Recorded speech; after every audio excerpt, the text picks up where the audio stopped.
are live. Hello and welcome once again to episode 104.5, which sounds like a radio station. 104B? 104.5, actually in my area, 104.5 is a good radio station. 104.5 The Beef. Welcome to the show with Ken and the Hosers. I don't remember the name of the station. I think it has an X in it, but there's always the morning zoo format. You always have to have, there's this is Kevin and this is Beef Supreme. Or the Jerk. They always have these stupid names. You don't Johnny Dare. You don't watch Parks and Recreation, but on Parks and Recreation they have Crazy Ira and the Douche. Yeah. Wow. Was that Parks and Rec, or was that... That's Parks and Rec. That's Parks and Rec. Family Guy is Weenie in the butt, so... Yeah, I was thinking Family Guy. Yeah, Weenie in the Butt. Weenie in the Butt. Butt slap! So we're not here to talk about Morning Zoo Radio. We're here to talk about our top 10 films of 2014. Okay. And I promise this episode's not going to go 3 hours long. All right. So the rules are quite simple. If a movie that one of us mentions is higher up on someone else's list, mention that it's higher up on your list, and we will hold off on discussion. Okay. We'll go ahead and lead off. First of all, just introducing everyone once again. We have Bill Arsenault. Hey. Bill Leon. Hello. Jake Turner. How's it going? And Hawk Ripjaw. And myself, Ken Ekman. I'll salute you with my beer. That was our sponsor. Let's go ahead and start top 10 with Bill Leon. What is your number 10 movie of the year on your list? I'm going to take a stab in the dark and say this is not on anyone else's list. Actually, wait, before I do number 10, shout out to The Identical. I wanted to put it on my list so bad. I love that movie so much. But yeah, my number 10 is Big Eyes. Anybody got Big Eyes on their list?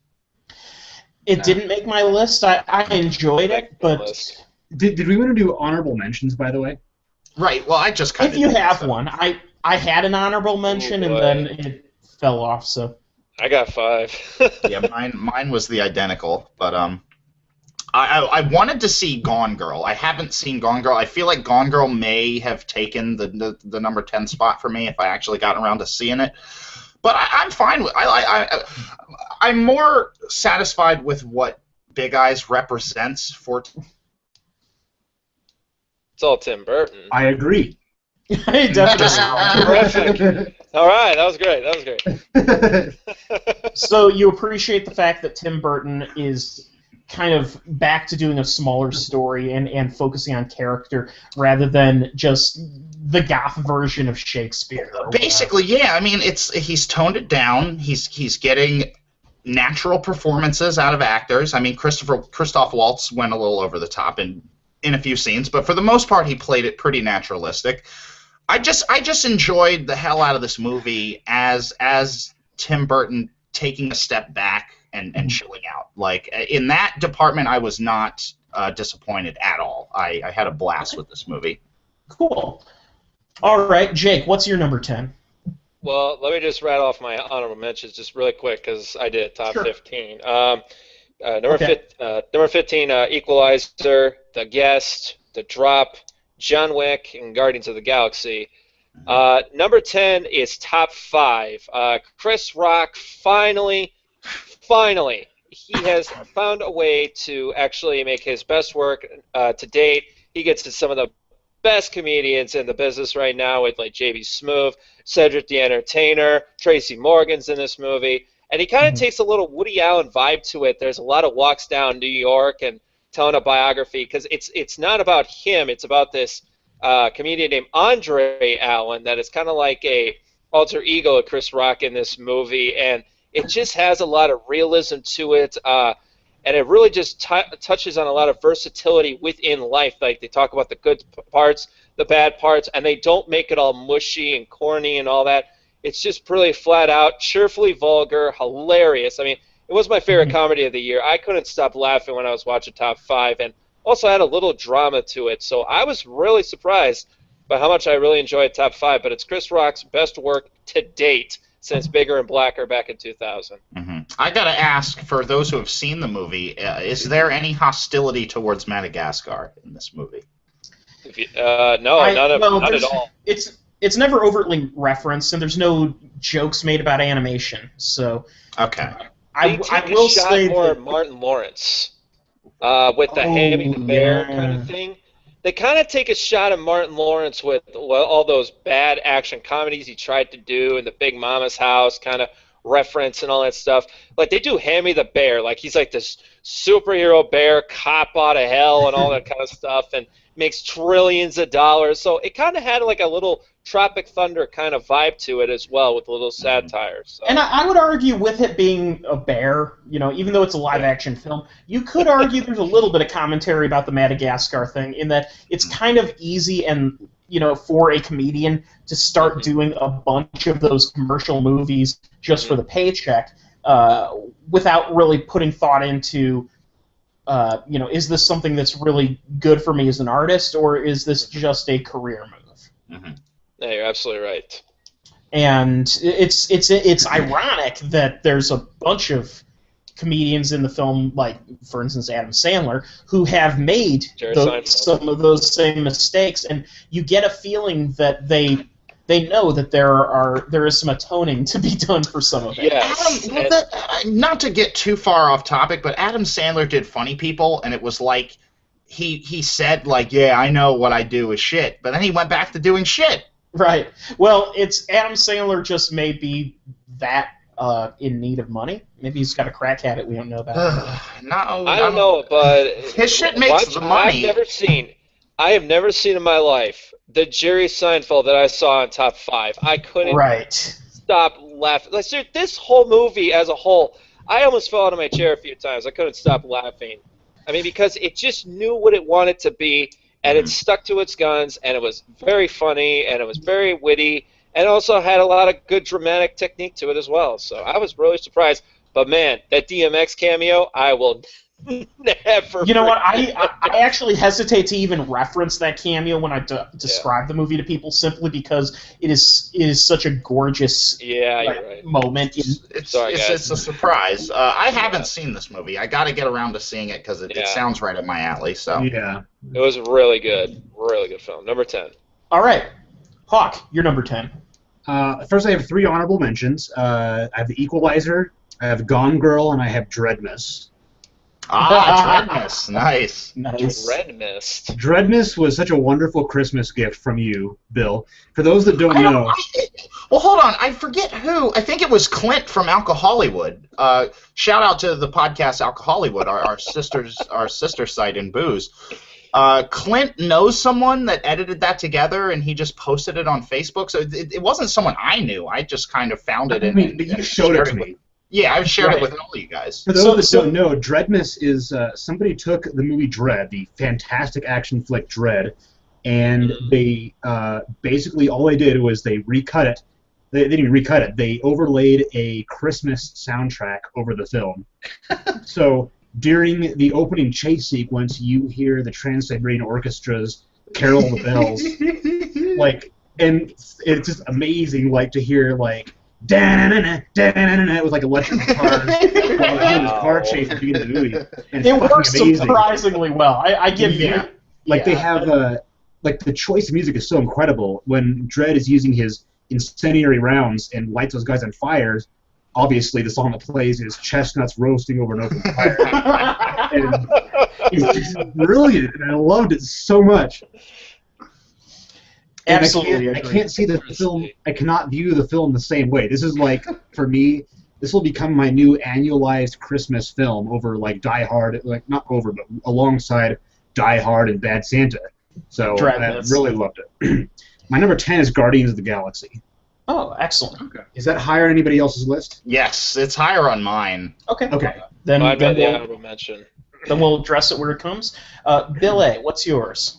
My number 10 is the Roger Ebert documentary, Life Itself. Mm-hmm. Okay. Yeah, I just recently saw that. I enjoyed it too. Higher up on anyone's list, or? No. I missed it completely. No? Okay. That was one of my favorite movies too, though, Bill.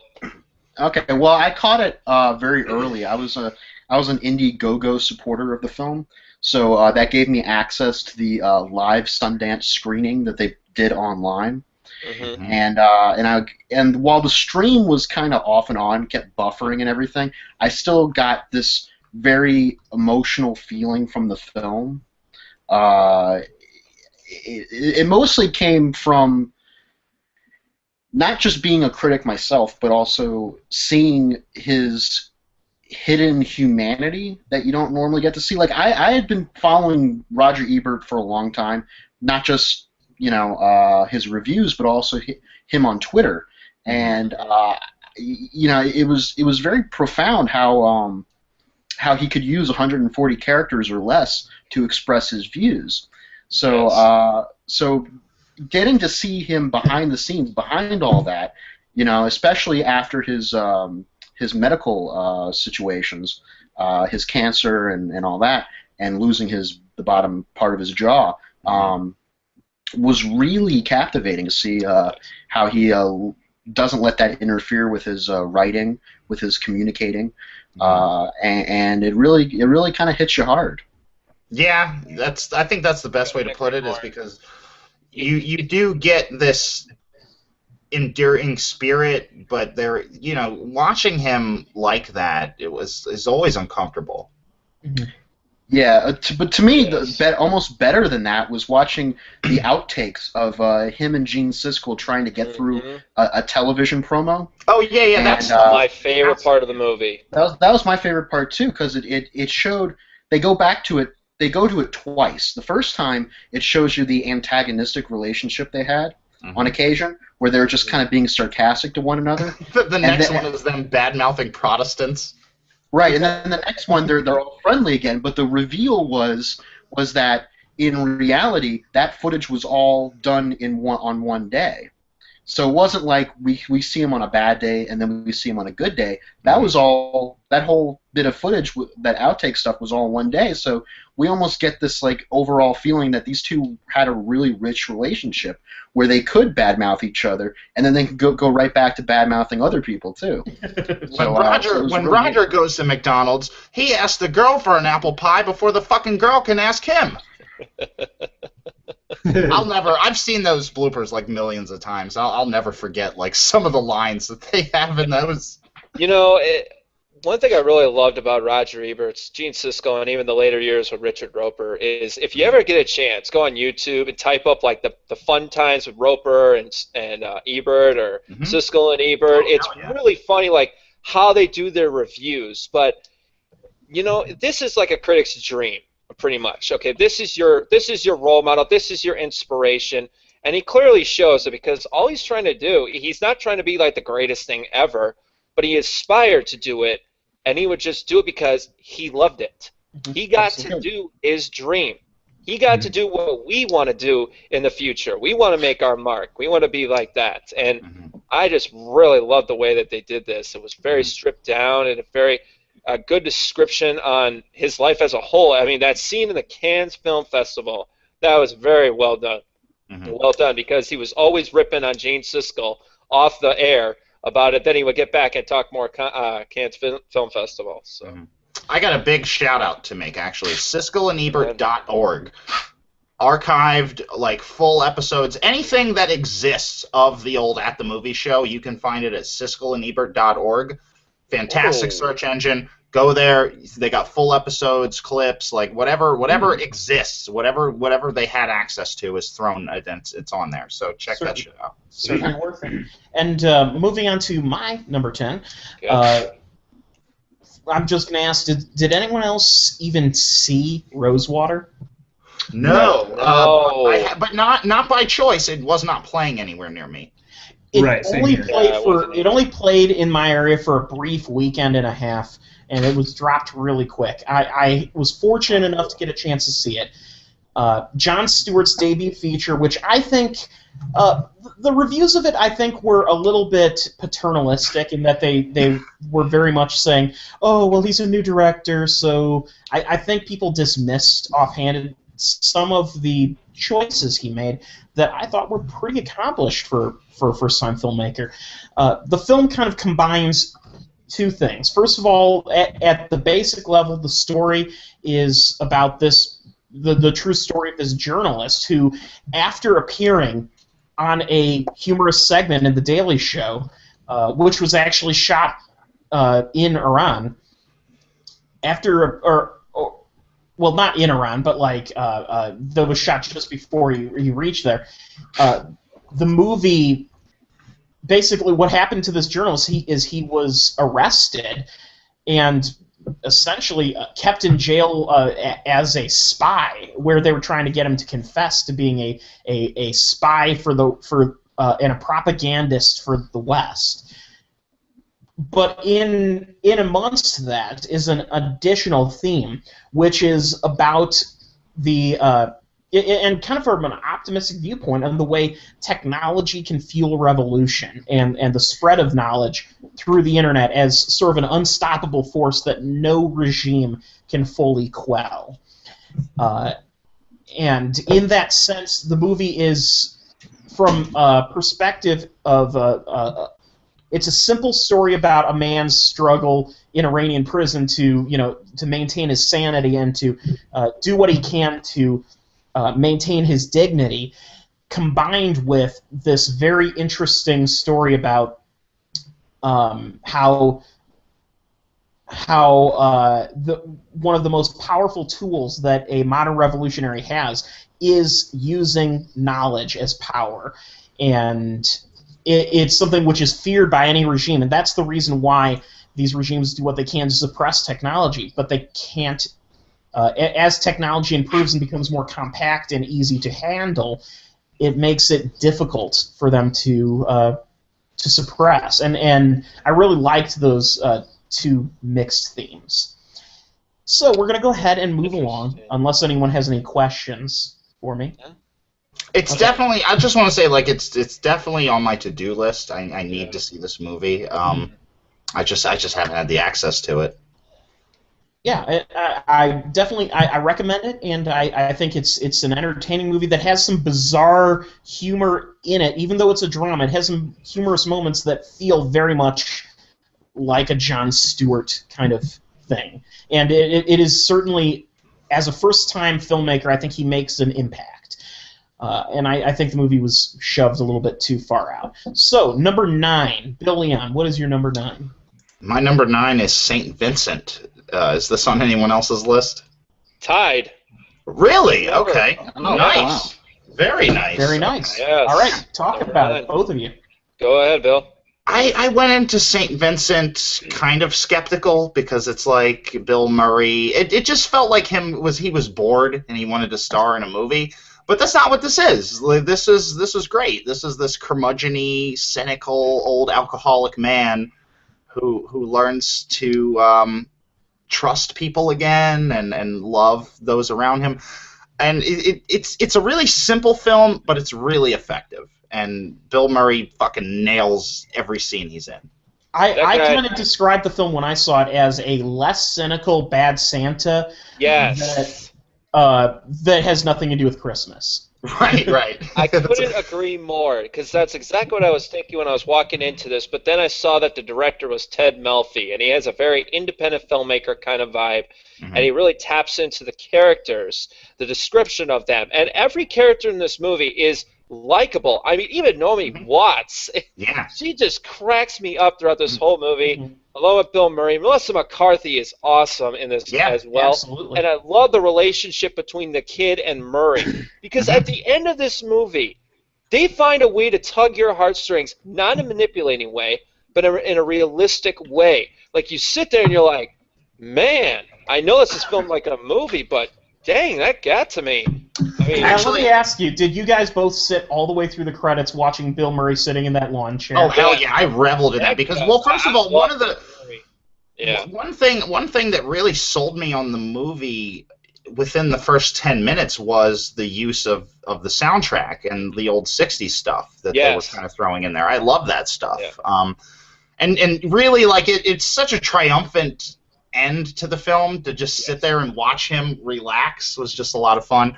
It makes me think of a movie that came out earlier in the year, Bad Words, which had a lot of the same elements, but this movie fucking perfected everything that Bad Words did wrong.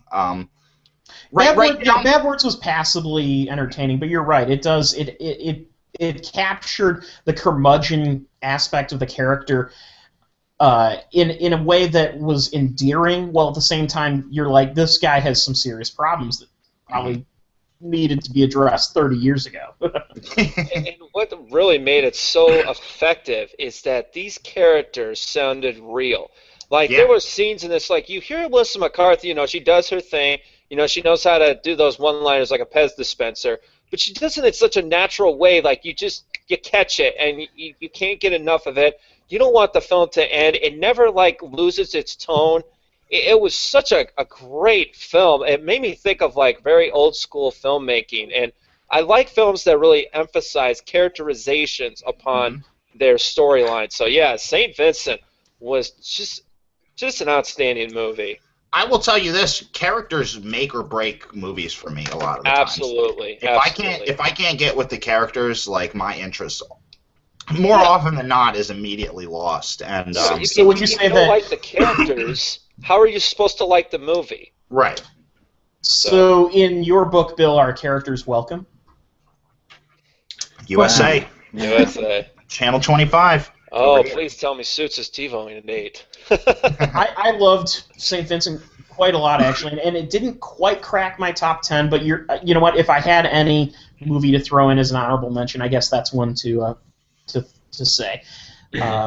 We should move on from here just for time concerns. Hawk, what was your number 9? My number 9 was The Raid 2. Okay. I didn't even see that one. Tell us about it. Oh, boy. The Raid 2 is a jaw-dropping action flick. Did anybody see... Okay, you guys all saw The Raid 1, right? No. I saw The Raid 1, yeah. I'm not a big... I saw both.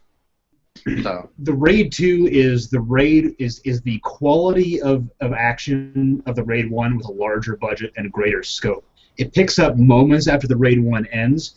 It involves the main character getting dropped as a undercover character into this crime ring. And there are just Gareth Evans. Is it Evans? Yeah. Edwards? Evans. Are we talking about the Godzilla guy? Yeah, I think Edwards is the Godzilla guy, and Evans is the Raid guy. Yeah. Okay. Yeah, it's confusing, but there's just incredible action in this film. Like, there's the final fight scene is in this pristine kitchen with chrome appliances and white floors and walls, and by the end, most of that is stained red because they're fighting with blades, and it's so fast and brutal and intense and incredible. There's only one other person in the theater when I was seeing this, and it was just, we were both getting so into it. Like, there are some incredibly violent moments here. By the end of the movie, were you guys, like, jumping up and down and hugging each other? Pretty much, yeah. I actually knew this guy. Oh, okay. I thought he was just like a stranger. Well, I do that too. Well, I think it should be noted, too, that the stuntmen and the actors for this movie are going to be helping out, or did help out, on The Force Awakens. Yeah, at least with some of the action three guys. And it's also funny to note that the main actor of the Raid 2 used to be a cell phone salesman before he was hired for the Raid. Iwo Kuwait? Yeah. And there's an amazing car chase at like the two-thirds point of the film. That scene is shot so fucking boldly. It's amazing, yeah. And that's part of what makes the Raid 2 such a phenomenal action flick is that Gareth actually lets the actors breathe. He lets the fight choreography speak for itself. But yeah, the action sequence in the car chase is incredible. They're fighting inside the cars, on top of the cars, like cars just wrecking each other. Like it's such a brilliant movie that even like when I've watched it several times, it just never fails to take my breath away with how brutal and intense it is. It's like Bill A. while ago, you were talking about the Raid 1, and then by extension the Raid 2. The effect of the music on the film is that, like, as they're fighting, there's this steady build of the tone, and the music just goes hand in hand with the visuals on the screen. It just really just grabs you and doesn't let go with how intense it is. Yeah, I even called it like the best musical of 2014. Yeah. Just for that reason, you can call the fight scenes the musical moments if you want. I mean, that's kind of how this movie treats its fight scenes. All right, any closing thoughts on the movie? Because we should move on for time. Man, Right. I need to see it like ASAP. I mean, it's just so thrilling. All right. I mean, All right, Bill A., what is your number 9? My number 9 is Jean-Luc Godard's Goodbye to Language in 3D. Oh, wow. that's really fucking pretentious. Oh, shut the fuck up. I don't think it really... Generic French name presents. No, well, okay, to say that about Godard is blasphemous. I don't know who that is. Exactly.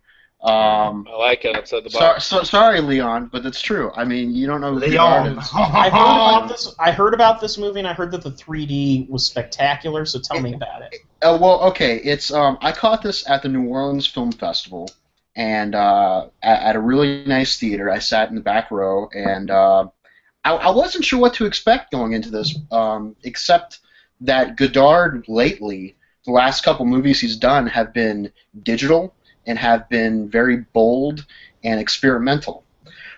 So I was expecting something very loosely plotted and crazy, and that's exactly what I got. Okay. He really plays with the 3D element. The movie, I can't say if it has plot or not. I think it does, but it's fragmented. You know, So what happens in the movie then? Well, there's a woman who's in trouble for some reason. There's a dog that runs around and does stuff. In fact, you could argue the movie's from the dog's perspective. You know, it's kind of shot and cut in a very ADD fragmented manner. Like, for example, there's a lot of abrupt cuts. Like, there'll be characters talking, and then mid-conversation or just at the end, the sound cuts to the next scene. So there's no smooth transition. It's just a hard cut, you know? Almost like it's amateur. But it's on purpose, you know? So you know it's Godard, so Godard knows better, so he's doing this on purpose. It's done with, like, consumer-grade HD cameras or consumer-grade 3D HD cameras. So it has a very rough, grainy digital look to it. But again, that's kind of the point. I'm not exactly sure what the movie is trying to say, but what I can say is this was the best cinematic experience I had all year. The movie is very visual. There's this one point where in the 3D, you got the 3D glasses on, and you know how 3D works, right? It's like, you know, the two images being kind of meshed together a little bit. Well, he splits it and does like a bit where there's like another set of two images, and they're kind of bouncing off one another and giving you like double 3D. It's really hard to explain, but when that happens, everyone in the audience went, oh, you know, like, holy shit, what the hell was that? You know, it's really disorienting. It's really wonderful, and if it ever plays in any of y'all's areas, I would highly recommend you go see it. It's really weird, but it's really good. Pretty much what I've been hearing about it. It's really interesting. For me, it's kind of like... I do see here that they actually, the filmmaker, Godard, used, he hired a man, well, his cinematographer, what is this guy's name? Fabrice Aragno. I'm sure it's pronounced differently. But anyway, apparently he built his own custom 3D setup specifically for the movie in order to accomplish some of the specific shots and style that the movie had. So it looks interesting. I will say it certainly looks like an avant-garde film because every description I've read of it in just the last couple minutes does not explain. So I will just go into it blind and. That's the thing. There isn't really much to explain except the style of it. Really, that's the best. That's the only thing that I can really kind of try to explain is. And well, style should be experienced firsthand. I feel like, you know, like story that, you know, having a synopsis explained to you that's what you need to go. That's one. You're right. That's one thing, but experiencing it is a totally another thing. I mean, I feel like I can't think of how many movies I've gone into and the style was a surprise, and that's what makes it special. Mm-hmm. Yeah, no, I agree. So my number 9 film is a movie that I'm not going to talk about for very long because I talked about it in my in our last video. A Most Violent Year made it into my top 10. I think Oscar Isaac's performance alone is more than worth the film. Watching the film, I think the cast is fantastic. The story runs a little slow at times, but I think overall it makes up for it with a just nihilistic climax that just blew my mind in terms of how powerful the film's message about corruption really hits. Oscar Isaac must have been really good in this for you to say it's better than watching the movie. Wait, what? That's what you said. You said Oscar Isaac's performance is worth more than watching the movie. Did I say that? Keep in mind that I Yeah, you said that. Yeah. I'm sorry. I might be jumping ahead of things. Jumping some guns. We're not at Most Violent Year on Broadway yet. I need to seriously see A Most Violent Year. Oh my gosh. Well, we get the point. It's a great film, and we should all see it. I was struck by the quality of the cinematography when I saw the TV spot and not knowing what the movie was. So I'm really excited to catch this. It's certainly worth watching. Real quick, I want to note about the director, J.C. Chander. He was going to be doing the BP oil spill movie. He was going to be that was going to be his next movie, but he dropped out. Mm-hmm. And now, guess who's going to be who might be the director for it now? Alex Jones, Peter Berg. Oh, Alex Jones. So you're going from someone who's like an independent, artsy maybe kind of filmmaker to someone who is the Great White Hype. Who made Hancock? Is that him? Hancock was by Peter Berg and produced by Michael Mann. Hancock was an outlier in Peter Berg's filmography. He's usually not too shabby. Hancock. I like the first half. Second half. Yeah, I like the first half. All right, we got to move on to number 8. All right, we do. What's number 8, Bill Leon? Number 8 is Nightcrawler, which I have a feeling is on some. Is it on anyone else's list? Yes, that's higher for me. Higher. It's on my list to watch still. God. So we will go ahead then and move on until we hit that. Jake, what's your number? Oh, my number 8 is a forgiveness letter to Doug Liman. That's Edge of Tomorrow. This movie, seriously, that was my favorite movie of the summer. Tom Cruise, Emily Blunt. You see Tom Cruise in a way that you never seen before, playing a coward, and he played it so well. But at the same time, the comedy bits actually mix in well. The science fiction elements are good. The action is outstanding. And those mimics scared the bejesus out of me every time they showed up, because Lyman always had a way of tightening up the camera to a point where they would just lash out at you and kind of like freak you out there for a minute. But also Emily Blunt was good in it as well. Bill Paxton is an absolute hoot. Bill Paxton got 2 little roles this year. Awesome. Yeah, Bill Paxton was great in that movie. I couldn't stop laughing when he was on the screen. But, man, Edge of Tomorrow was just the funnest time I had this summer at the movies. So the ending killed it for me. There's a movie with Bill Paxton in it called The Dark Backward, which no one has seen, and I almost just cut you off to quote it, which was, "Will you shut up and listen for a second?" Bill Paxton is movie helper, pure and simple. That is exactly what he pretty much is, and he was also in Nightcrawler. Mm-hmm. Right. So yeah, I know people are looking at me like. We'll get to that in a moment, but my biggest criticism of Nightcrawler is simply that there should have been more Bill Paxton. But that said, I think Edge of Tomorrow was a wonderfully entertaining action film with some great style to it. And my one criticism of Edge of Tomorrow is I think the way they just decide at the end to stop the time travel aspect of it, and just suddenly it's not going to happen. It felt a little abrupt to me, and I think they could have come up with a more creative way to approach the ending to the film.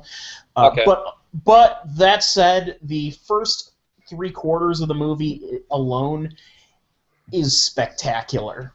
Absolutely spectacular. And it's worth more than watching the movie. It is worth more than watching the movie. I'm going to use that line now a few times for whatever. That's pretty good. We could use it for movie booster. It would be like our tagline. It's worth more than watching the movie. Movie booster. It's worth more. Yeah. All right. What's your number 8? Hawk? My number 8 is Under the Skin. Ooh. Okay. Oh. Is that higher for anybody else? I didn't make see my it. list. I haven't seen I it. haven't seen it, and I've been Okay. wanting to, though. I am not going to talk about Under the Skin. You need to see it. Okay. Whatever, as the basest thing I can say is that Scarlett Johansson plays an alien Mm-hmm. who is kind of figuring out humans. And that's pretty much all I'll say. It's very, very well directed, incredible visual panache. But to really say anything more would be a do disservice to discovering the film for the first time. All It right. should- That was Hawk. Jonathan Glazer. Jesus. Yes, I, that's right. it. Right. 50. I Yeah. totally need to hunt this down. It should be noted that he did Birth, which is a delightfully fucked up movie. And Uh, Sexy Beast. He did And 50, Sexy Beast. Right? Sexy Beast's amazing. Sexy Beast is great. Ben Kingsley, yeah. Absolutely. So yeah, All I right, don't want to talk about that movie because you Hawk, guys didn't need to see it Glazer cold. do 50-50? Or What? am I thinking of another one? I think you're thinking of another 50-50, the cancer movie with Seth Rogen. Yeah, no, he didn't do No, that. he didn't. Ah, darn. he didn't Okay, touch well, that movie. all right. All right, Billy, what's your number 8? My number eight is Obvious Child. Oh, Is this okay. on anyone else's list or Was this? I haven't seen this, but this is a Jenny Slate movie. Yes. Jenny You are Slate very movie, outside yes. the box. My goodness. Obvious well- Child, that would be another movie that just barely missed my list. Well, that's understandable, I guess. It didn't get much of a play down here. It played in one theater, and that was about it. But I caught a good screening of it, and it really surprised me. The marketing for the movie was it's a comedy about abortion, but it's not at all like that. Right. That's what they marketed. That's what they marketed Juno as too. That should have been that should have been a tagline for that movie. Well, Right, whereas Juno is a comedy about deciding to keep the child, they were trying to market Obvious Child as sort of like the opposite of that. Yeah. But it's Oh, not okay. even. But Now, even. It's not even like that though. That's the Right, thing. not at all. The movie is basically just a straight. It's a wonderfully straightforward romantic comedy with the added element of a woman trying to get an abortion. That's really it. And It's not set within sort of the world of up-and-coming stand-up comedians. right. She's a very open person, a very open millennial, I guess you could say. She's she lays out on her for her comedy bits. She lays out her life for everybody. Like my boyfriend recently did this and did that, and then I queefed in his face. You know, I mean she didn't say that, but she almost goes there in a lot of times, you know, and she's constantly on fire, you know, in the film. I just laughed at a vaginal fart joke. I know, right? My favorite aspect of the film is the romantic chemistry between Jenny Slate and Jake Lacey. They who's the young man who impregnates her. Right. They have a really touching relationship with each other, where you really kind of, you know, get this warm feeling inside of young love and all that, you know, goofy stuff. Yeah. The song "Obvious Child," The Paul Simon song. the Paul Simon song, is played during a very nice scene where they're drinking and kind of dancing with each other and falling in love and everything. Someone on IMDb, or maybe it was Amazon, wrote that this movie shouldn't have been called Obvious Child. It's obvious it's about the kid they're about to abort.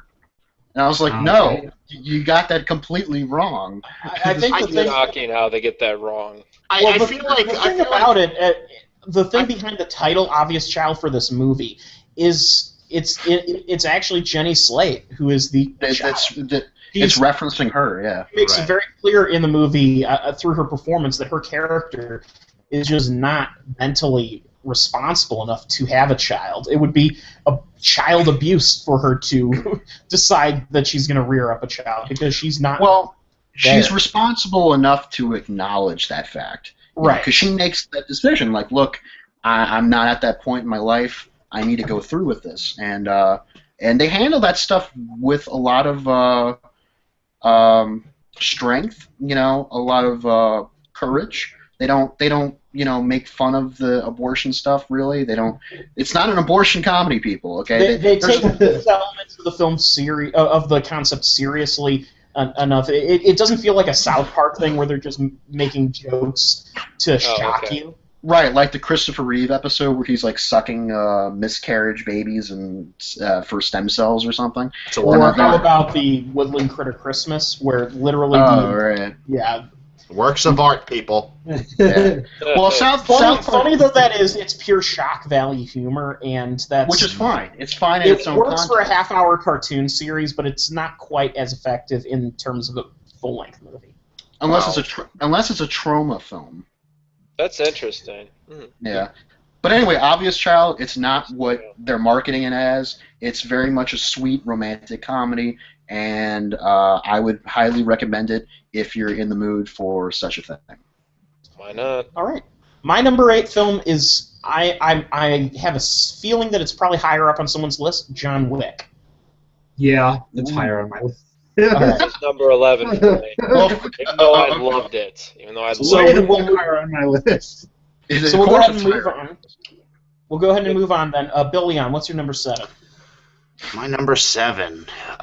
This is a movie that I really had to sit down and debate putting on my top 10, but I ultimately decided to go with Captain America: The Winter Soldier. What the heck, Bill? What are you copying my list here? No, that's also my number 7. That's are my you serious? Number 7 too. Well, you got a 3-way tie. Well, that'll save time. Basically, like, number 7? I gotta preface with, like, I don't really care about Captain America. Well, Captain America doesn't care about you. Well, that's fair enough. The first movie, I like the first half of it, and then once they wrap up the origin story and they have to start explaining Tesseract shit to get to Avengers, I don't like that stuff. That's whatever. That's pretty much everybody's criticism of. I had a problem with it because I felt like Joe Johnston fell in love too much with Captain America, the character, and did not focus more on the story and the rivalry between him and Red Skull, which was greatly played by Hugo Weaving. That's possible. That's possible. I have my own set of issues with the first Avenger, but Joss Whedon's The Avengers movie. I loved Captain America as a character. I loved the way they used him in context of like fish out of water or sounding stupid, or like that one great line he has where he recognizes the Wizard of Oz reference. Yeah. But that wasn't enough. Like I really wasn't looking forward to Captain America 2. The two directors, the Russo brothers, they did a lot of Arrested Development, and they've directed a lot of Community. So I don't know. I don't want to say if I was skeptical, but I was just like, that's kind of weird. They got these like comedy guys directing this. Yeah. I think it was more on the writing of Christopher Marcus and Stephen McFeely, though, that are doing the Agent Carter show now on ABC. Mm-hmm. I kind of felt like that's what really tapped into why I really liked Winter Soldier, even though the action in that movie is amazing. Well, that's the thing. Just amazing. I don't know what... I wasn't expecting it to be as action-packed as it was, I think. I wasn't either. I sat down too. I loved it for the same for part of the same reason that I loved The Raid 2, is that this movie is the full fucking package when it comes to action flicks. Absolutely. I think I love that there's like it's mostly it was mostly practical special effects. Like, the action is so good. The fight scene on the freeway between Winter Soldier, Black Widow, Captain America, and the thugs is a magnificent action sequence. Mm-hmm. I would call Captain America: Winter Soldier the most surprising good movie of the year for me. The reason I would say that is because the marketing didn't impress me. The director's background didn't impress me. The casting in general, it didn't impress me all that much. Even the concept, like the storyline, didn't impress me. This is all prior to the movie. And then I sit down in the theater, I watch the movie, and also, when I say the concept didn't impress me, I have to admit I was probably jaded because there was prior to this a series of bad spy movies out in 2014. The worst being the friggin' attempt to reboot the Jack Ryan. Yeah, the Jack Ryan Tom Clancy series. God, let's not talk about that. That's over with. So yeah, point being, over and done with by the point being, I sat down in Winter Soldier, and it really was effective on every level that I thought it wasn't going to be, and that impressed the hell out of me. What really kind of puts this on my top 10 is that, like, yes, it meets all those action standards, but it's still a comic book movie. There's still a fucking computer run by an ex-Nazi's brain. And you know what? Like, that kind of weird shit, like, that is right up my alley. I love that kind of weird, goofy, campy type of shit. It just felt like, just like in the first Avengers, it felt like they knew that this was a comic book film, but we could throw a little realism in it at times. We could throw in some fantasy. We could mix it all together, and it works well. It's not just the action that works so well. It's the tie-in to Agents of S.H.I.E.L.D. that really got to me, because I actually started watching the show after all that stuff was happening to see how intuitive they were with each other's ideas, and I couldn't believe how on top of it they were. And not to mention a twist that you don't see at all coming that comes into the middle of the film that kind of has something to do with Robert Redford. Well, that's what I was going to say. Robert Redford was surprising as shit. Just, A, to have him in this movie, and B, to be as good and as effective as he was. Like, nobody Well, Robert Redford is a great actor, and so I was it was like he was handling 3 Days of the Condor. That's what I was thinking in my head, or All the President's Men. That's what I was thinking in my head. What a movie! That's one of my favorites of time. Yeah, but I mean, so not to belabor the point, we're only 7 in, so we do need to move on. Sorry. Real quick, just sum up. I think I went into Winter Soldier with very skeptical, cynic expectations, and I ended up having fun the whole way through. And I didn't even fucking notice the movie's length, which, I mean, if you really think about it might be a little too long for its own good, but I didn't mind. I still had fun with every minute it was on. If you didn't notice, it's not a problem. Well, yeah, but I mean, really, like, do we need a 2.5-hour Captain America movie? Not really. But you didn't notice, so it's not a problem. No, I did not notice. Yeah, did it work? Yes. There was no filler. Like, the whole movie was so entertaining. Like, such an awesome movie. You don't want to complain about something that didn't bother you. Right. So that's number 7 for all 3 of you. So, Bill A., what's your number 7? The movie that took 12 years to make, Boyhood. Oh no! Okay. Boyhood is my number 7 as well. So. Is it really? Yeah. Wow. Is it higher up on anyone's list? I didn't see it. I did. Still haven't seen it. I understand it took 12 years to make, though. I did take it. It did take 12 years to make. I did take it. That's a good point to bring up. Actually, if you want to be in my asshole for 3 hours. If you want to be technical here, it did not take 12 years to make. It took probably a few months in shooting to make. You're talking about cumulative time. You're talking about cumulatively, it was a higher budgeted indie film, but they just chose to make it over a course of 12 years. Yeah, but Ken, we get to see a boy grow up before our eyes. Absolutely. Listen. I need to watch that. I'm going to go ahead and throw out all of that talk about it being 12 years to make. Forget that. Throw that out. That is cool. Don't get me wrong, but it's also, I think, distracting from the fact that the movie is an accomplished personal drama about a middle-class American family. I'm going to say this. I need to say this, which is that I think because it, quote-unquote, took 12 years to make, e.g. that they waited and, had to show the kid's age and all that, there are both very touching moments in this film, and there are very tedious moments of this film, and I feel like some really, really hardcore editing could have made this something, like, truly special. Well, I think it's Winkler's not like that, though. He's very stripped down with his filmmaking. You see it in Dazed and Confused, and even when he tried to do a Scanner Darkly, which, by the way, was visually stunning. But let's be honest, I disagree on the way both that he counts. does the editing is he's very stripped down about it. I mean, he does little touches here and there, but he just wants to be more as humanizing as he can to the characters. That's how he is in all his movies. I think both of Richard Linklater's animated films are jokes, and Okay, well, we're not going to get into that. We'll save that for for another episode. But what I will say is Linklater fancies himself a bit of a philosopher, and he tends to inject that into all of his films. Okay. Some people, I think, find that tedious. I happen to enjoy hearing someone's thoughts on life and living and where that comes from. To me, it's experiencing his own perspective, and I'm open to that. It may be distracting for some people, and I think Boyhood's, especially towards the end, really leans in that territory. But if you can appreciate it on those terms, I think that what's fascinating about the movie is the way you get to see sort of the evolution of a family from the early years of a family unit trying to decide how they're going to work together and live, and how they make it work.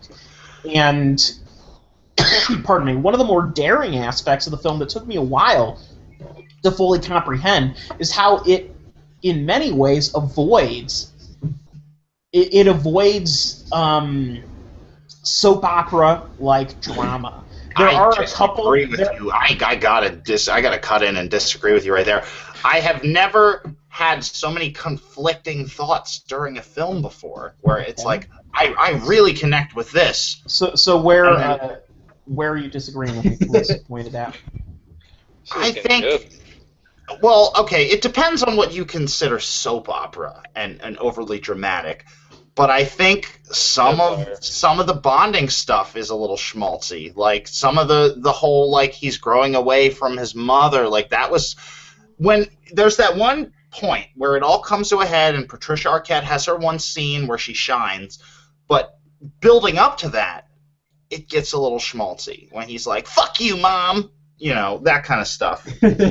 Well, I don't remember him ever really doing that. He doesn't say "fuck you, Mom," but there are parts where he's like disrespecting his mother, and he's just there's a transitional period in this movie where that kid becomes a little shit in my eyes. I'm going to go ahead and dispel this because people say this. A lot of people criticize the film with that. What teenager do you know did not go through a period where they became a little shit? You're right. You're right. Very true. Now, I understand that it can be annoying, but that's what Linklater's attempting to do is to convey as realistically as he can a portrayal of a family and all of the highs and lows of that family over the course of this time period. And I think that a teenager goes through that. He did accomplish that. However, he did not need 3 hours to fucking do it. I disagree to an extent. I think that there was a lot of... You're right, you could have edited it down more, but you would have had to drop a lot of material that... ultimately, one of the sacrifices you make in committing to film a movie over the course of 12 separate years is you have a lot of material that you're going to hate to lose. And you're right, I can understand perhaps the movie may have worked even if it was split into maybe a mini-series of maybe 3-hour-long episodes or something like that. There were parts of this film. Where like I really connected on an emotional level. But then there were other parts where it's just like you've lost me completely. Okay. And on Which is understandable. A very, very tiny nitpick, there are scenes in the second half where Richard Linklater clearly doesn't know how to write teenage dialogue in any era. It doesn't matter which era it is. Maybe like an early 90s after school special, he could have pulled it off. To which I will make the argument, teenage dialogue is seldom written well. True. If you think a single John Hughes movie writes teenagers the way they talk, Bullshit. Right. I agree with you on that. And people consider The Breakfast Club one of their favorite movies. Those kids aren't teenagers. Yeah, first of all, the actors aren't teenagers, but second of all, the dialogue, no teenagers talk like they talk in that movie. No teenagers ever did. But I do need to rein things in. We need to move on. Johnny! Great debate, though. Man, that's interesting. So, Bill Leon, your number 6. What is my number 6? Let me have a look. The Lego Movie. Okay. That's my number 6 too. That's my. This is insane. insane. That was in one of my honorable mentions. Yeah. It's higher up on my list. Oh, okay. Okay. Oh, that's a great movie. Then we'll wait until All right. they're talking. So, Jake, what's your number 6? My number 6 was my favorite spy thriller of the year, and that was A Most Wanted Man. Philip Seymour Hoffman's swan song to one of the greatest careers in history, I believe. God, I love this movie. I love films that have respect for John le Carre, who is probably one of the best spy novelists that you could ever read, because he knows how to get that enthusiasm and that realism within the spy world. Forget about the Aston Martins and the beautiful girls and all that. No, it's down, it's grimy, it's dirty. It's pretty much what it is, and the story is very powerful. Like, at times you're like on the edge of your seat, and like little to no action happens throughout this movie. It's about the interactions between Philip Seymour Hoffman, Robin Wright Penn, Rachel McAdams, and every single time that they have an interaction, the film just elevates itself. And William Dafoe, every time William Dafoe is on the screen, I think you are Willem. absolutely putting this movie to a new level of excellence. And my favorite spy thriller of the year, Most Wanted Man. If you haven't seen it, check it out. It was outstanding. I totally agree. It's a fantastic film. It didn't quite make my list, and I have to admit, it was almost a self-fulfilling prophecy for me, because the day that I went to see that movie in theaters, literally that morning, on Amazon, I watched another John le Carre movie, which is from the 60s, called The Spy Who Came In From the Cold. And that movie blew my mind so hard that A Most Wanted Man, as great as that movie was, it's so hard to beat Richard Burton's performance. Yes. Well, of course, as great as anybody's not in the back of the head. So it's one of those things where I'm endlessly debating the merits of which of those. So I'll call it an honorable mention for sure, and a high one. And honestly, just don't watch those two movies the same day, because it'll fuck your mind up a little bit. Because both films are so nihilistic in the way they end. You're just like, John le Carre's books never end well. At the end of the film, you sit there and you're like, you want to be depressed for this, but then you sit there and you're like, that's the irony. That is the irony of le Carre.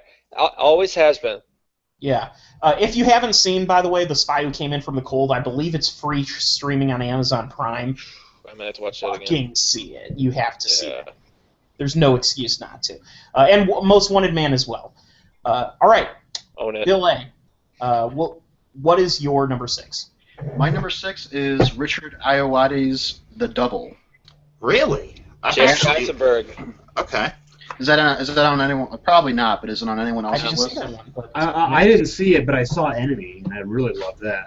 I want to see. I saw the preview for The Double, and I was intrigued. So I'm a big fan of the Mighty Boosh. That guy, Richard Ayoade. I don't know how to pronounce his name. He has a recurring role on the Mighty Boosh, but I've also seen him on the IT Crowd, which is That's stupid to watch. Well, Richard Ayoade is a great filmmaker. I think. Yeah, what I'm really trying to say is I'm more familiar with him as a comedian.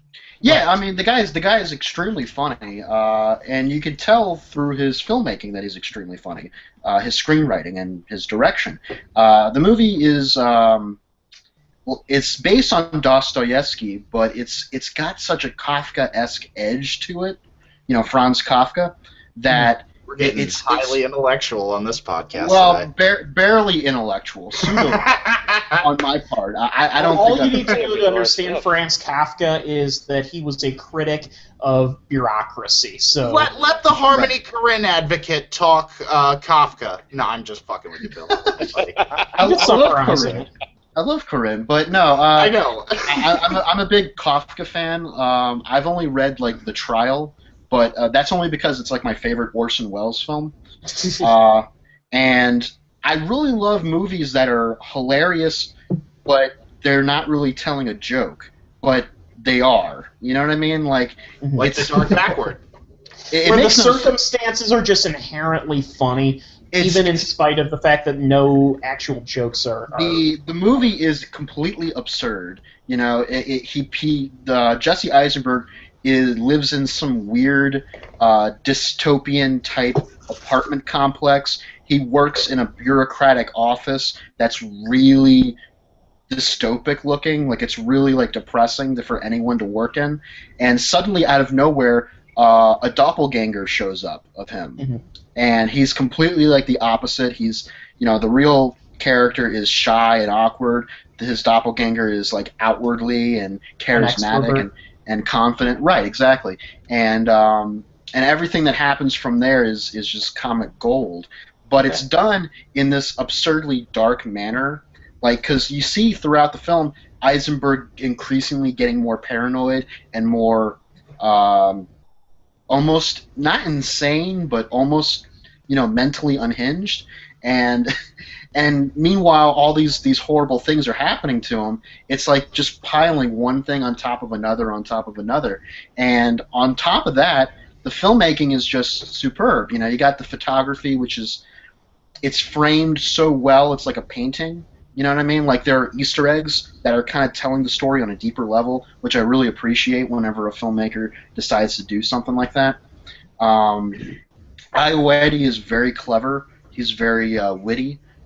He's very playful, and that's really all I can say about the film. I believe it's still on Netflix. I think it is. Yeah. I will have to look at it. Go check it out as soon as possible. It's very fun. It's very funny. It's very rich. It's very depth. What's that movie with Zach Galifianakis in it where he works in like a cubicle white office? The Visioneers? Visioneers. Has anybody tried to watch that? I tried to, but yeah, I liked it. And again, I couldn't. I do want to rein things in because we still have a lot to get through here. Let's hit the gong.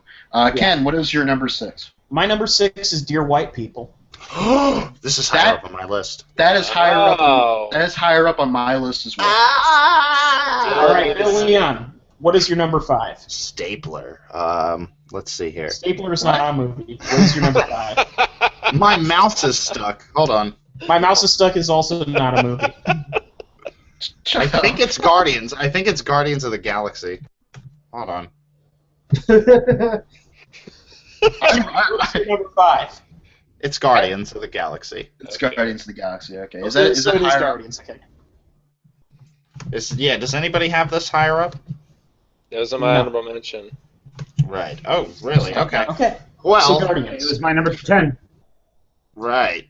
Okay. Well, Guardians of the Galaxy is a movie. Like, I knew I was going to enjoy it, but I didn't really understand at the time how much I was going to enjoy it, because I was kind of iffy on it at first, just because like when the whole Ronin and Thanos plot comes in, when I first watched it, it came in hard for me, and I was just kind of like, oh, this is, I don't know why they're trying to set up this Power Rings fucking Infinity Gauntlet shit, which is what I kind of. Yes, I know. Which is, I got that, and that knowing that kind of bothered me.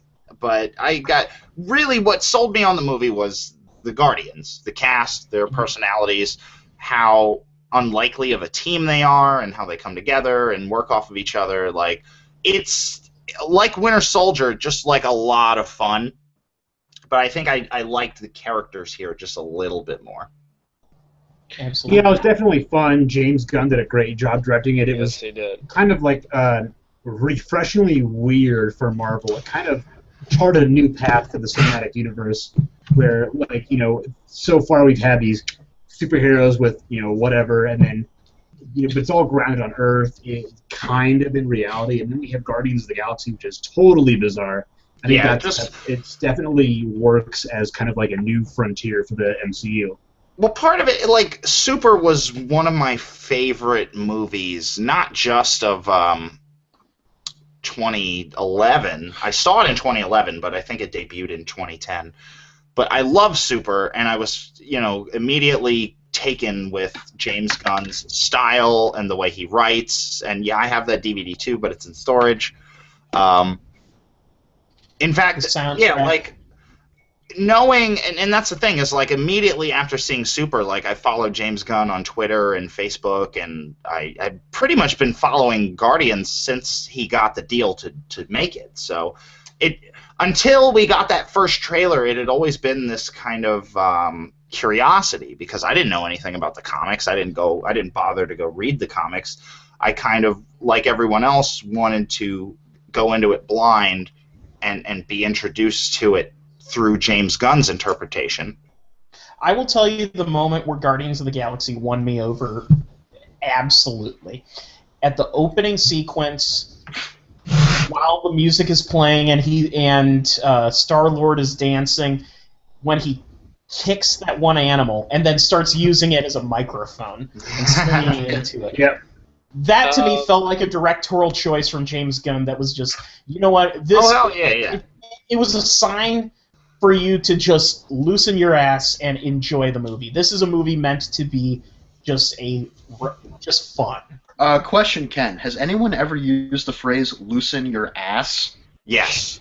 That's yes, true. Me. I Like heard that. 3 minutes ago. Yeah, I know. But like, I mean, anyone else but you. I've never heard that before. Well, people are called tight asses all the time, and that's someone who sees something which is... Yeah, okay, but... I think what he's trying to say is loosen that stick that's straight up your ass is pretty much what he's saying. All right. Okay, Yeah. so one thing about Guardians I think I want to say really quick before we move off the topic is that, like, I love Chris Pratt in this, as I'm sure everyone did.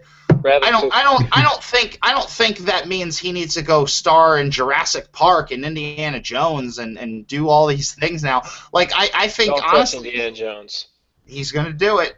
Don't do it. Just don't do it. Don't do happening. it. It's happening. I'm going to reserve my judgment on that decision to see how Disney handles Star Wars. If Disney handles Star Wars respectfully, the way I'm hoping for, then I think Indiana Jones could potentially work with a reboot. Well, here's a way to look at it, which is that Star-Lord is similar to Han Solo. Harrison Ford played both Han Solo and Indiana Jones, so you can. I'm not saying that it's going to be good. I don't think that this is really the direction Chris Pratt should be taking his career in. I think it's a little. And we will definitely discuss that on a later podcast. Definitely. Yeah, but good pick. Guardians next, is good. What is yours, Jake? My number 5 was Gone Girl. This was the fatal attraction of our generation. I remember the movie Fatal Attraction to me is one of the scariest movies for men, period. But man, when you watch Gone Girl, and the way that they just channel Gillian Flynn's novel, and the writing, and the performances, and the twists and turns that this movie takes, at the end of it, I'm sitting there by my girlfriend, and I look at her and I go, I love you very much. Like, scared the bejesus out of me, Rosamund Pike did in this movie. And you keep thinking to yourself, like, you think that you know what's about to happen, but then Fincher just throws this whole different twist on you, and you just cannot believe that the lengths that this film goes. This movie was 2 hours and 28 minutes. It didn't feel like it. I wanted the film to go on off of the final 30 minutes because I wanted to see how this character was going to react to that, because there was a lot to love about this movie. This is like up with Fincher, like with like Zodiac and Fight Club and all that stuff, man. Gone Girl just freaked and at the same time made me love it at the same time. When I saw the movie, the first thought in my mind after the credits rolled was, so David Fincher saw a couple of Lifetime original movies and decided, I can make that good. And he did. And that's exactly what. If you've ever seen those Lifetime original movies, I have. Gone Girl is a story that's right out of that, but accomplished in an artful way. And so, yeah. Oh my goodness! I really feel like this would have cracked my top 10 if I had saw it. The flower scene, when the flower comes falling down from the bakery that they were walking by when they first met. I just like sat there and like, this is artful. This is beautiful. This is so awesome. So, Fincher yeah. is nothing if not an accomplished director, for sure. Oh, he's brilliant. He's only had one bad film in his life. That's Alien 3. So. On my And old even that can't be podcast- fully blamed on him since it was really his first movie. On my old trailers podcast, we used to have this joke where whenever anyone would name David Fincher, we would pull a Newman and go Fincher. That's good. So, Hawk, your number 5? My number 5 is the Grand Budapest Hotel. That's higher up on my list. So. That's my number 4, actually. Wow. Wow, cool. I'm curious on the Wes Anderson stories. Jeez. So, Bill A., what's your number 5? My number 5 is a movie that I know you guys haven't seen because it's a small independent documentary in my area. Mm-hmm. It's a movie called Big Charity. It's about the old charity hospital here in New Orleans. It shut down soon after Katrina, and the documentary goes through the politics and the reasons why it was shut down, despite the fact that it could have been renovated. And how important the hospital was to the area in providing health care to homeless people and poor people and all sorts of people. I'm just going to take a guess here in that it's in an economically disadvantaged area. Yes. Okay. Yes, it is. And on top of that, the movie is also a document of the heroes of the hospital, because they not only go through the history of the hospital, but also the events of Katrina, because when Katrina hit, the hospital lost its power. Nurses and doctors had to kind of go back to almost like grassroots style medicine to help people and everything. And you hear about all these horrible things that are happening, but there's a lot of all these miracles that are coming out of this place. And then for them to basically what ends up happening is the state of Louisiana receives all this funding from the federal government to help out with what happened with Katrina, and the money, instead of going to fix the hospital, goes to abandoning the hospital and just building a whole new one. So it becomes like a racket, for siphoning funds. A new one is it a new one that's further away from the community? I think it's near the area, but it's like across the street or something. But it's taking like a while to build and everything. And so it's not even built yet. Bill, is this a documentary, or does it have like local actors in New Orleans doing this? No, it's a documentary. Oh, okay. Wow. As a matter of fact, a lot of the people interviewed for this movie were afraid to be interviewed because they were afraid that they might lose their jobs. This movie has a lot of risks associated with it. It's very good. I would highly recommend finding out more information about it. I believe if you go to their website, I think it's bigcharityfilm.com. I'm not 100% sure. You might have to Google that. There is a way where you can ask to host a screening. Mm-hmm. So, I would highly recommend anyone out there host a screening of it, because it has a lot of implications and a lot of knowledge on privatization of hospitals and healthcare and even a little bit of gentrification. So I would highly recommend seeking it out. Wow. Okay, so I'm definitely going to have to look up that movie now. Yeah, me too. Moving on to my movie is one of the first really. I don't think this has been mentioned yet. Selma. Oh no. No. I guess I should have given that an honorable mention, but that was definitely an honorable mention for me. But just like American Sniper and all those other movies in December, they always get away in the cracks that you don't know how to make your list out. But for me, I mean, top 10 is more of a personal thing. Actually, I felt very. Here's the thing, Selma to me. It's funny. Well, real quick, Bill, you said Selma's not on your list, right? Yeah, no, it's not on my list, but that's mostly because I made the list just before I saw Selma, and I didn't feel like changing it because of it. But Selma is definitely deserving of a high ranking. Here's the thing: I like a good biopic, and I hate a bad biopic, and I think Selma. Well, okay. Selma did a biopic the way a biopic needs to be done, which is instead of instead of focusing on a career-spanning thing or a lifetime-spanning thing, it took one element, one very important element of a person's life, and in this case, a single time that defined this person, and it focused on it. And not only that, it's not just King, Dr. King, that this movie does right. It sets the mood of the time perfectly, with wonderful performances from supporting cast and a lot of great character actors. I think Ava DuVernay's direction reins in the film perfectly. Rounded. Absolutely. And the way his family is portrayed is also something that's important, because it's showing the impact that being a rabble-rouser, which effectively that's what King was having on his family. His wife was being driven to near to desperation because of the fact that she was being hounded by phone calls and threats.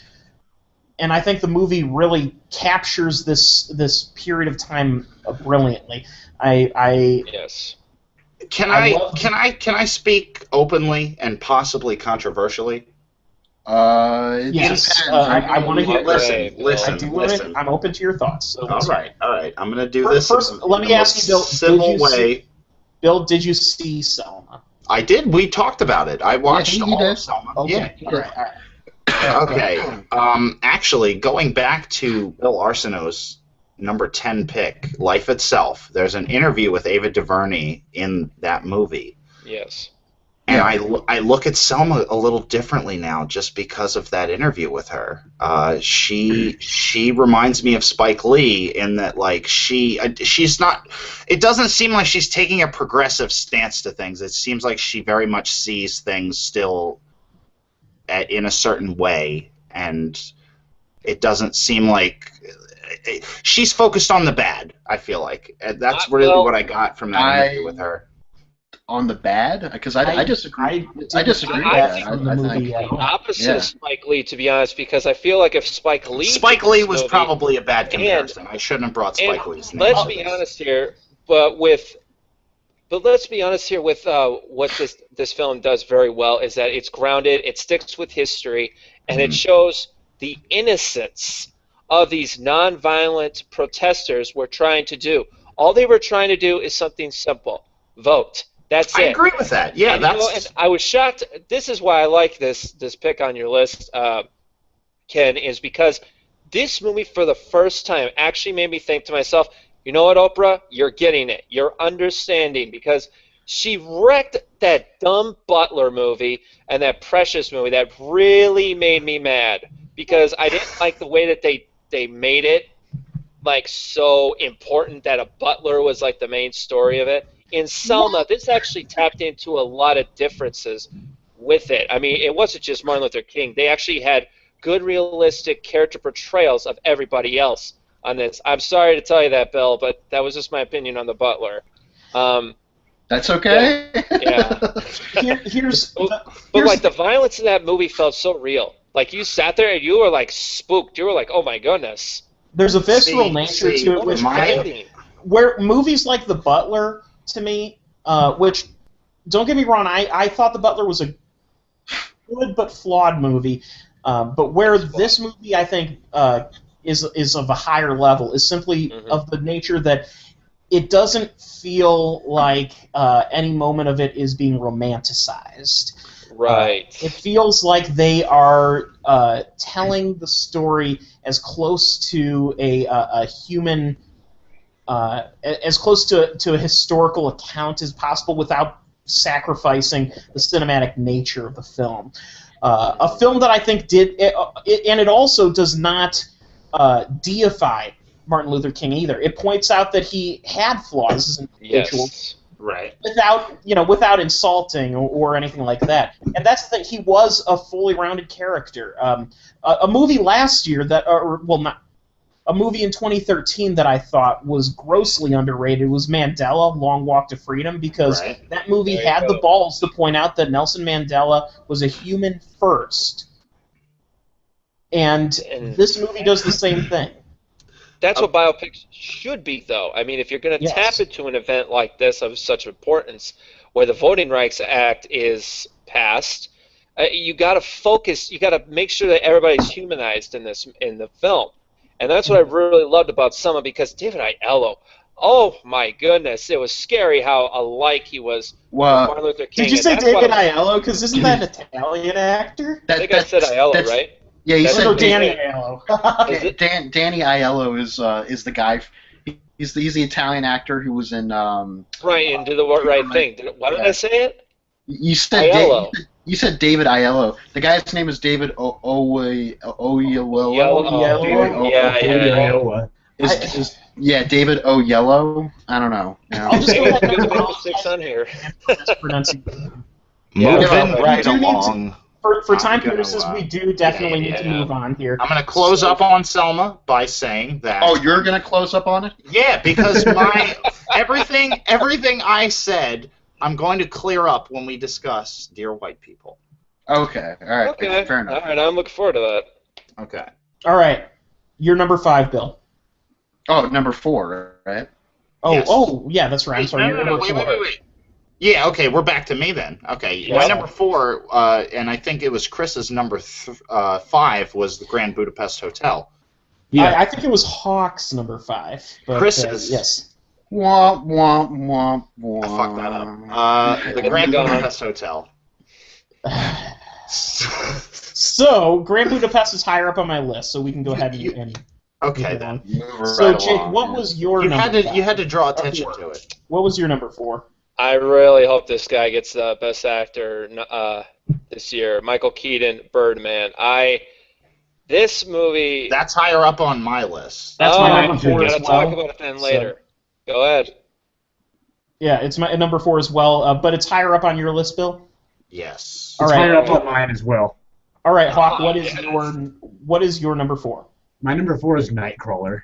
Wait, did we talk about the Grand Budapest Hotel, or did you guys It's just cut higher me up, off? so we're moving on. It's higher up. Right. Wow, it's higher up. This is I getting fucked that up. interesting. I fucked that up. I might have to check this out. Sorry. So, Nightcrawler. Nightcrawler. Yeah. Nightcrawler was my number 8. Damn, we're way back. Go ahead, Chris. Nightcrawler is a very good. It's a very good thriller. Phenomenal performance from Jake Gyllenhaal.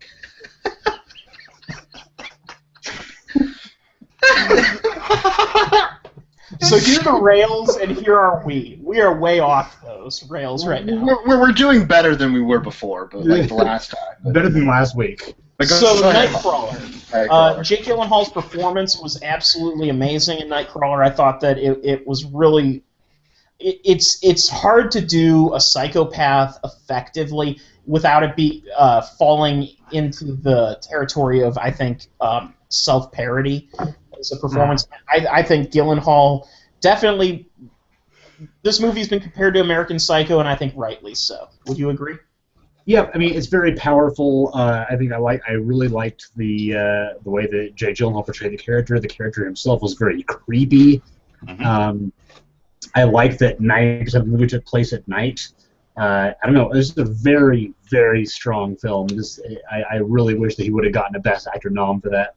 One of my biggest issues, and the reason that this movie was farther down on my list, is because the score. This movie needed a more sinister score to it, and more of like a driving kind of score to it. The score was a little bit of a problem, but save for one scene, didn't bug me too much. There was multiple occasions where I would find myself very into Jake Gyllenhaal's performance and into the scene, and then the score would kick in, and I would be like, "What?" Look around like, What if is you're this? thinking of it? What if you're thinking in terms of the score being a part of Jake Gyllenhaal being in his head? That's weird. Okay. What? That's an No, interesting that actually, angle to yeah, take. he's right. That actually kind of makes perfect sense in this warped way. Yeah, I'll have to watch it again and think that. Wow, I need to watch this movie. So we'll go ahead then and move along to Bill A. What is your number 4? My number 4 is a movie by Shion Sono called Why Don't You Play in Hell? Shion Sono is a Japanese filmmaker. He's very prolific. He's made a lot of really messed up movies, a lot of diverse type movies. Hang on a sec, my computer's saying something. Okay. Hell is a film about. Shut up. Bill just stays up at night, like finding these obscure ass movies to like I like downplay all of us. I like Outside the movies. box. I like watching weird movies and that are diverse. I'm on the same and- page. I didn't Let- find. Let whole Bill thing- talk about the movie. I look to Okay. the past. I always look to the past. So. All right. Well, Why Don't You Play in Hell is basically Shion Sono's ode to 35mm film. The movie is about a small crew of young filmmakers that call themselves the Fuck Bombers, and they desperately want to make a feature film. They're like that's their mission in life, you know. And this alongside that, it's also the story of two Yakuza gangs that are kind of like rivals, and by the midway through the film, one of the Yakuza gangs leaders wants to make a movie for his wife. He's like, we're gonna go ahead and make a movie because she's getting out of prison soon, and this is gonna be like my gift to her, and blah blah blah. And so they get the Fuck Bombers to film a big Yakuza fight for real. They're gonna have a real Yakuza fight with samurai swords and everything, and so they have to get the other Yakuza gang to agree to these terms and to get on board with this. Like, we're going to film this, and we're going to do this and that. Are you guys in? And they're like, yeah, okay, sure, why not, you know? So I'm making it seem a little too silly. The movie is silly, don't get me wrong, but there's more going on than just that. It is definitely about the love of film and kind of like the craziness of media saturation, specifically in the Japanese culture. Yeah, the movie is available right now on, I believe it's available on Google Play and through the Draft House Films VHX website. Okay. So I would highly recommend everyone and anyone to go and check it out. It's very funny, it's very gory, it's very messed up. I think everyone here would like it. Mm-hmm. All right, cool. My number 3 is the Grand. Your number 4. My number 4 Yeah. is Birdman. Okay. That's Which higher is- on my list. That's higher on my list. So I guess I jumped the gun giving my number 3. So I may as well keep talking. My number 3 is the Grand Budapest Hotel. Higher up on anyone else's list? Higher than 3? I don't think so. My number 3. Well, it is. No, or no, isn't, no. Bill. Yeah, no. The answer is no. So we're going to talk about the Grand Budapest I Hotel. haven't seen Lead it, us off. so Ken. I want to hear this. All right. Man, Well, such delight. the Grand Budapest Hotel to me is, first of all, Wes Anderson. Almost all of his films can be considered comedies. In fact, I would actually all of them can be considered comedies. This is sort of his ode to the farce in a lot of ways, in that it has a lot of humor elements that are kind of hyper stylized to an even greater extent than perhaps he's done in the past. But more than that, it emphasizes just the production design and the setting within this Eastern European hotel in just a. The movie is simply gorgeous. Let me just put it on that term. The story is a wonderfully human story about a kid growing up in this, in this town and becoming a lobby boy in this hotel, and told through the eyes of this boy. You see these humorous characters such as Ralph Fiennes, who is a completely self-obsessed hotel. Is he a concierge or is he just he's the manager? And you watch as these characters interact, and you see a lot of You all right? What's that? You okay? I'm sorry. I'm just stumbling over my words here. It's getting late. It really is a wonderful film. Just the visual panache of it, the way it's directed, the comedy beats, the way the whole cast just pulls together. Mm-hmm. Yeah. This is as pure as a Wes Anderson film gets.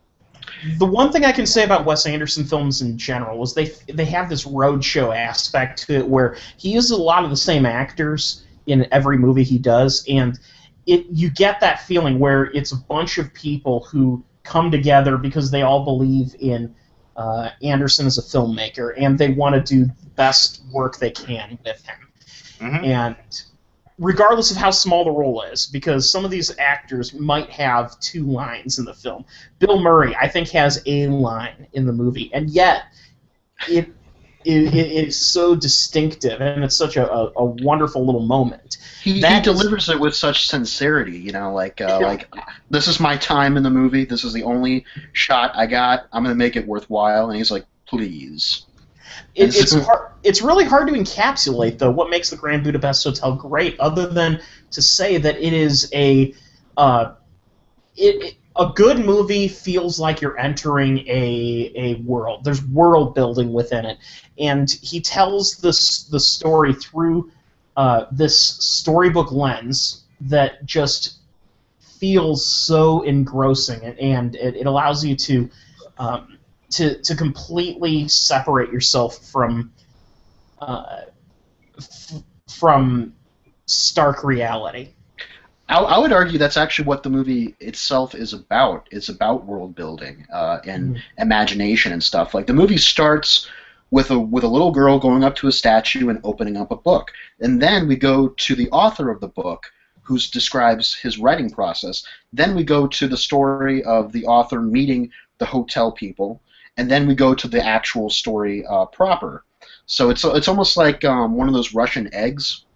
You know, those dolls where it's like stacking dolls, yeah. The stacking dolls. It's like that, and then by the end of the movie, we get back to the girl, and she's in front of the statue after having finished the book, and she's, you know, kind of thinking to herself and everything. So, I would say the movie has that going for it too. That it's very much about, like Ken said, world building and how books and stories can kind of take you to another place.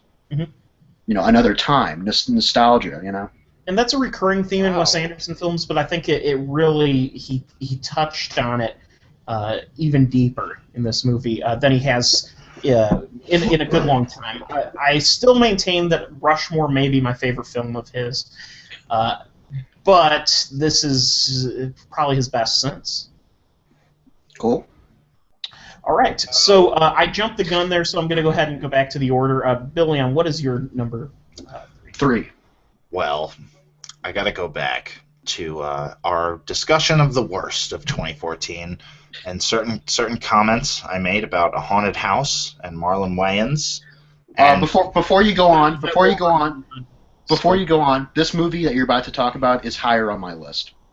Oh. Dear White People, that's my guess. It's Wow. a little higher. It's higher than 3. Congrats, I my need to friend. watch. All right, so what is your number 3, Jake? My number 3 is a movie that probably none of you have seen, Cold in July. This is a film that came right out of the woodwork. I've never heard of it. I've never seen anything for it, but I saw a trailer for it about a couple months ago before I saw it. This movie had kind of a Tarantino kind of feel to it. Director Jim Mickle kind of films it like a 1970s exploitation thriller. Michael C. Hall plays a family man that kills a lowly burglar in his house. He becomes a local hero at a local carpet store, and then the ex-con that they find out is the father of the lowly burglar, played by Sam Shepard, comes after him, and you're thinking to yourself, oh, it's an old-school revenge thriller. But then something happens with the police that twists the story to Houston, and they meet up with an FBI agent played by Don Johnson. And then what they discover about this lowly burglar is beyond shocking. I mean, because some of the stuff that they actually take a chance on, you sit there and you're like, I don't even know if I should like this movie or not, but it really gets dirty. It really gets grimy with it. And then the last 20 minutes is seriously like buckets of blood are coming down, shotguns galore. The action in this movie is outstanding. The performances are great. Michael C. Hall will never be remembered for this movie, but if you ever get a chance to see this, ever get a chance, you just need to listen to the dialogue, the performance by Don Johnson, by C. Hall, by Shepard, because it just feels like an old school revenge thriller with a lot of twists and turns. I really loved this movie. I've heard someone mention this movie recently, and I hadn't even heard of it until it was mentioned. And it's on my list of movies to see. I remember seeing the trailer and being really excited for it. It was. At the end of this movie, I was clapping. If you get me clapping at the end of a movie, you know that you're high up on that. And I know this one was completely outside the box. That's what happened to me in another example of a movie that fell under the radar, Killer Joe. Good film. That had me applaud at the end. Yeah. Mm-hmm. And that's just the comparison I'm drawing here. So we'll go ahead and move on, just because time is definitely of the essence here. Yes, sorry about that. Hawk, got too excited. What is your number 3? My number 3 is Paddington. Really? Really? Yes. That's okay. So technically, I guess you can consider it 2014 because it was released in Britain in 2014. So go ahead and sell us on it. There's Paddington just was such a warm little movie for me. It just really kind of touched me. I'm not big into like family shit and love and all that crap, but I never would have guessed that reading your Felix Ripjaw debates. You don't have to explain things, Hawk. You don't have you don't have to explain it. We understand. You happen to have a soft spot for little cat. I do have a soft spot, and it's hard. It's very hard to get to. That's why Boyhood wasn't on your top 10. Well, yeah, it did take 12 years to make, Bill. I didn't actually see Boyhood. So Paddington, you appreciated it because you thought it was a simple story told very well? It's not even that. It was a simple story told very well. It was a very kind of sweet little movie. It had a magnificent visual style to it, just absolutely beautiful aesthetic from the director of many episodes of The Mighty Boosh.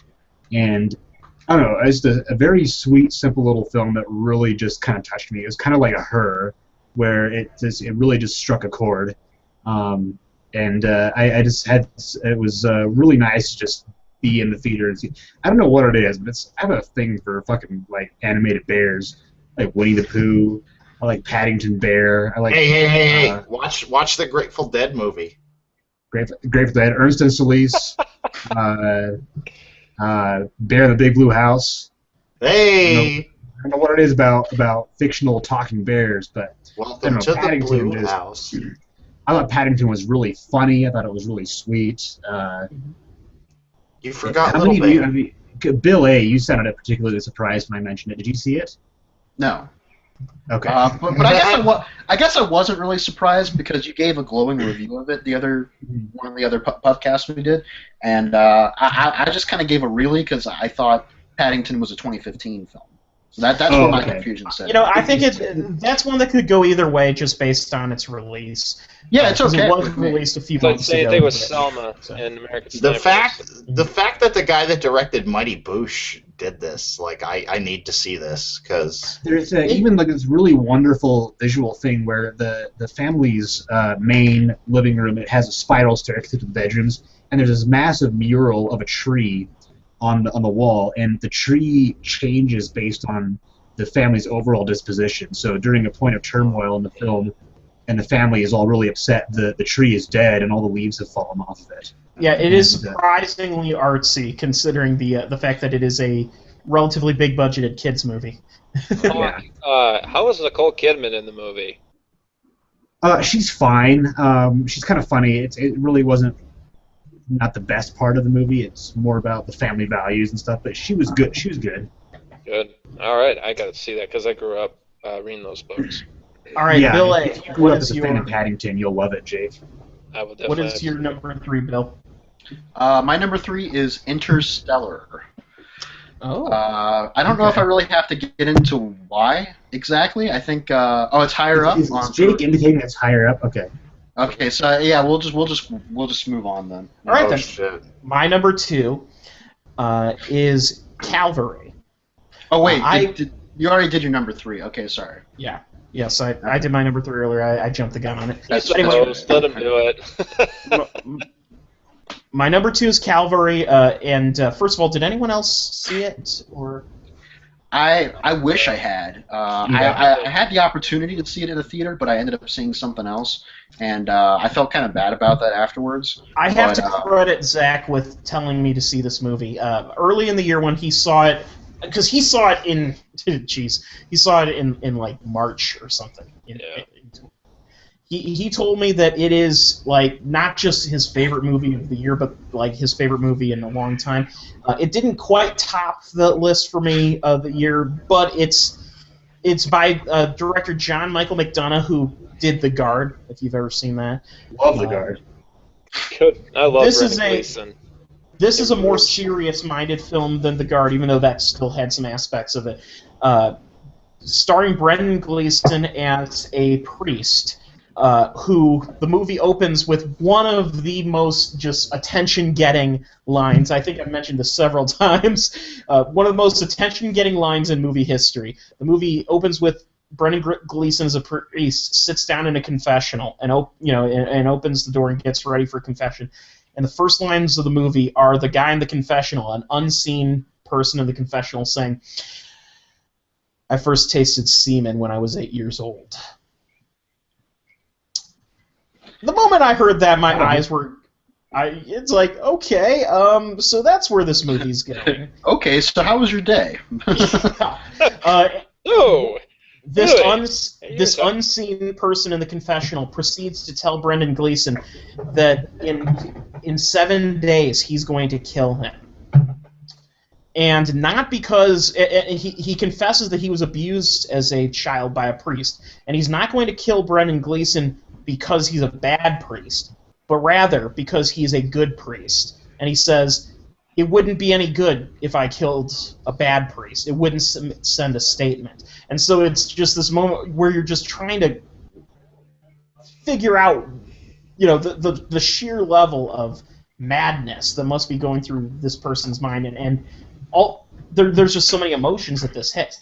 And the rest of the film from that point forward is Brendan Gleeson dealing with the psychological knowledge that this person has said that he has 7 days to live. And as he tries to, continue his work as a priest and tending to his flock, so to speak, you meet these people of the village, and you realize that over the course of the film, you realize that in a way, Gleason's character is kind of living out the Stations of the Cross in his own life.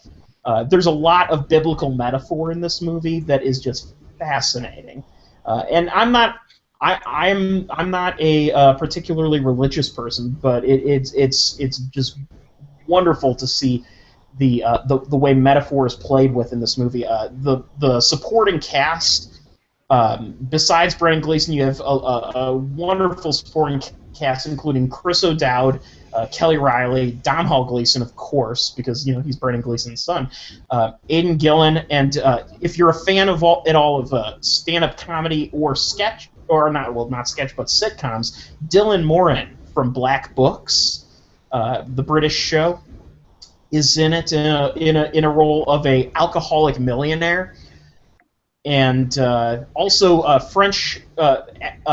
African-French actor Isaac de Bancole is also in the film. Wonderful performance. The movie is impossible for me to summarize. All I can say is it's... Oh, Jesus, I left out M. Emmett Walsh is in the movie, too, as an American writer who's living in Ireland. How could I forget Emmett Walsh? This movie is yeah, Jesus. This movie is just pure gold. It's there's so much to absorb within it, and the first time you see it, it will fry your circuits. Well, we need to rein it in, Ken. We definitely need. Where's the sound effect? I'm sorry, Bill Leon. What is your number 2? We were fucking with you, but Yeah.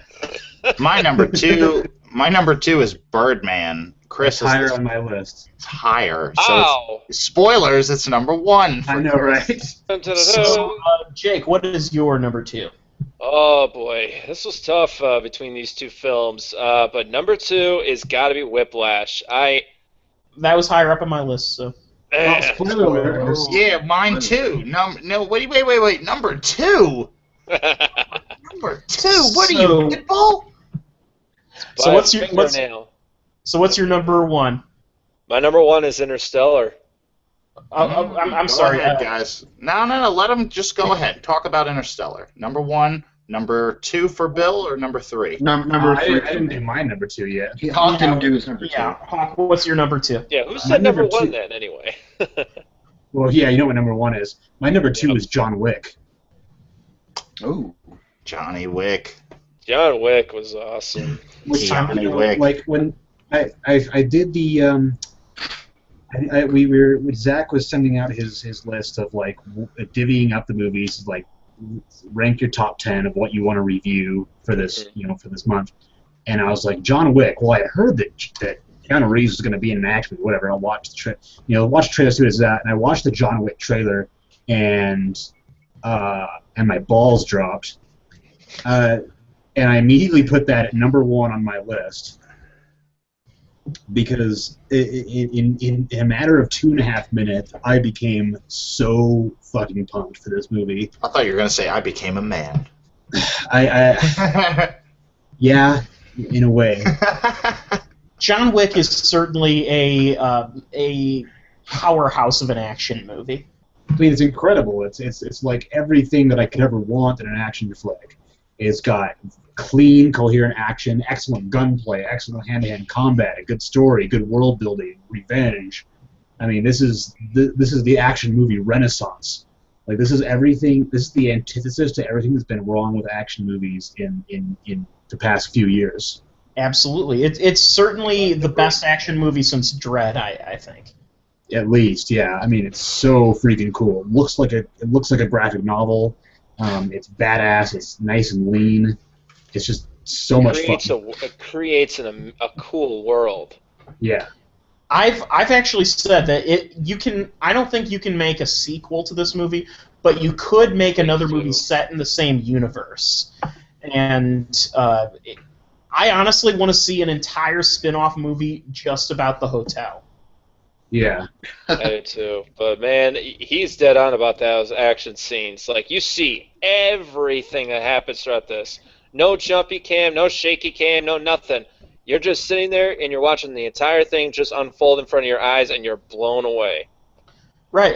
It's refreshing, if anything, to see an action movie where you can actually tell what the fuck is going on during the sequences. So, yeah, absolutely. Gonna agree more.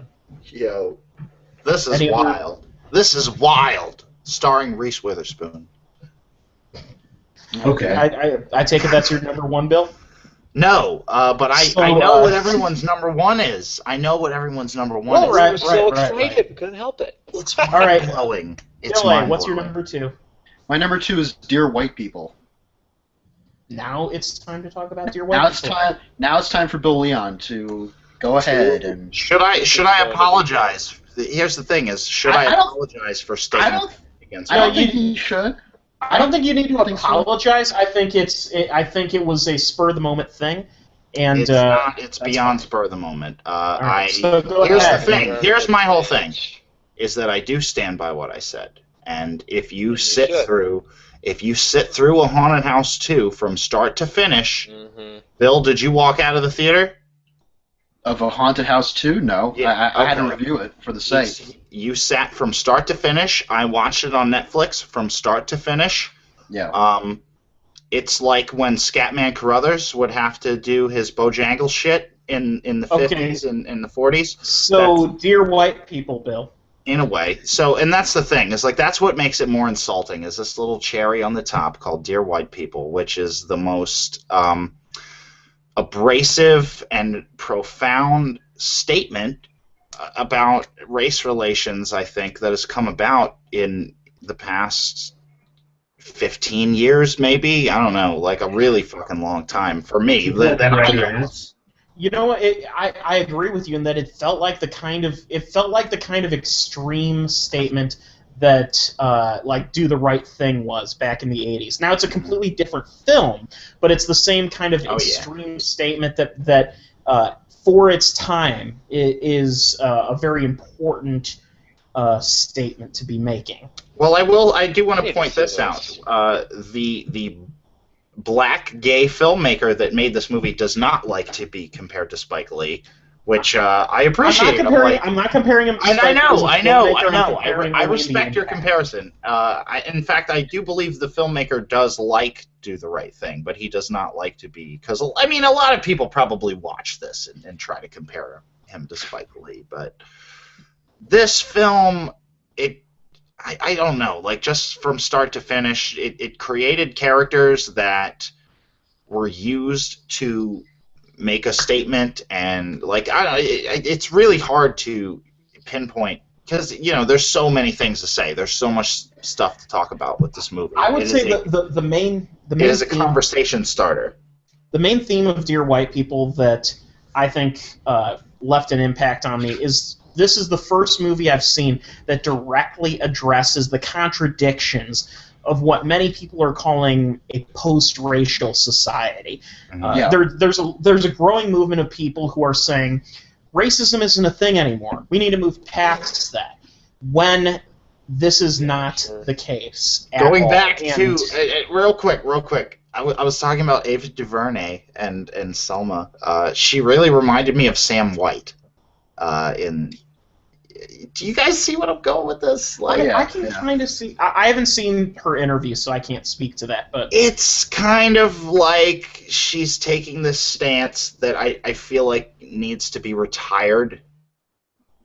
And again, like the whole character arc for her in the movie is that this Black Power shit kind of needs to be retired. Like that's kind of the conclusion that she comes to at the end.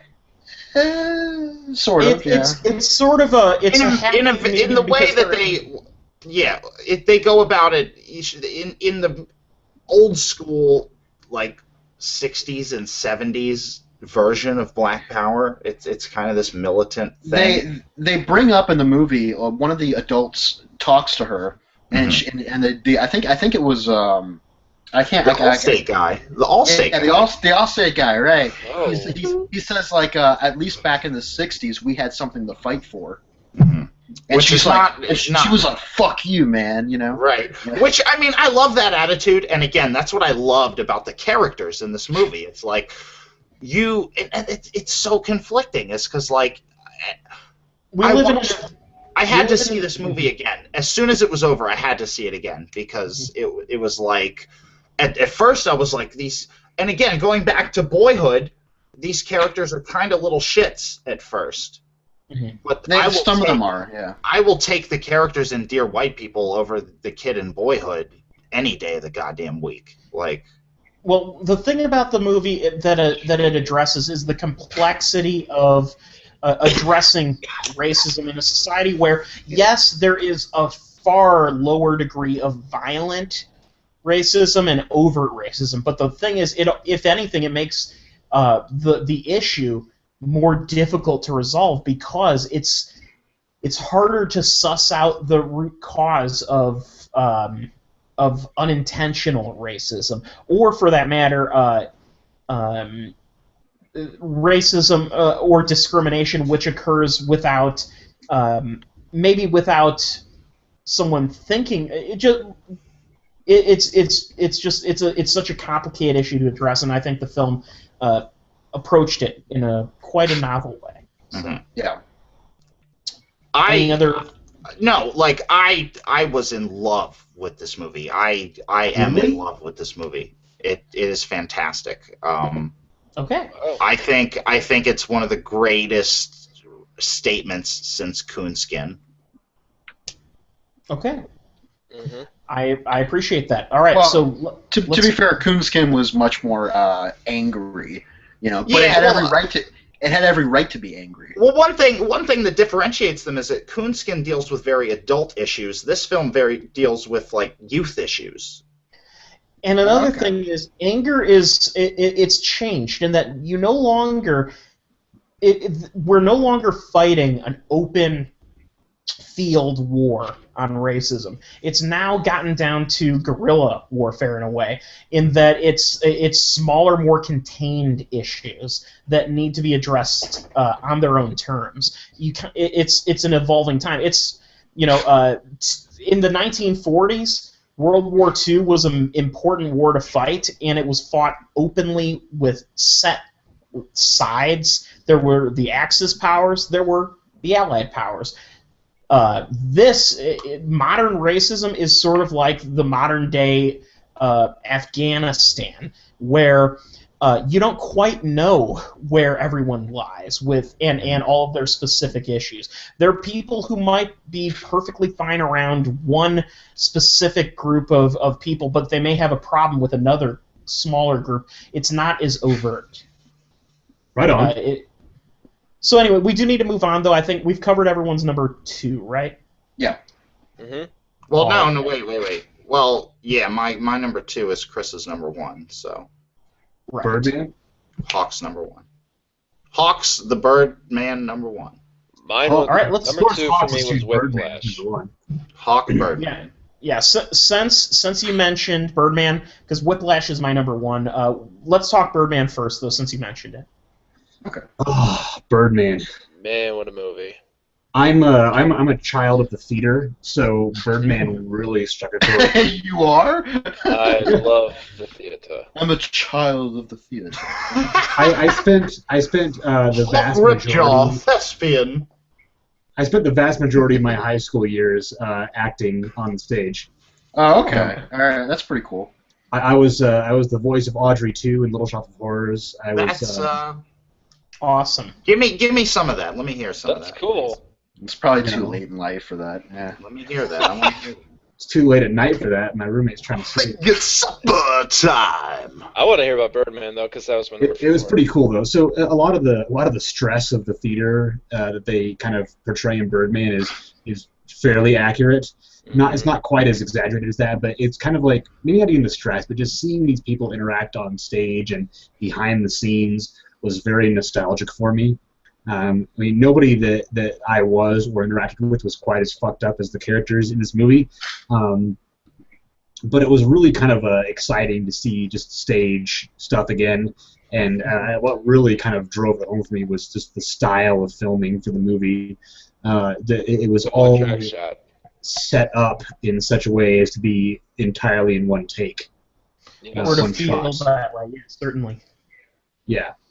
I just loved it. It was darkly comedic. It was very interesting. It was very nuanced.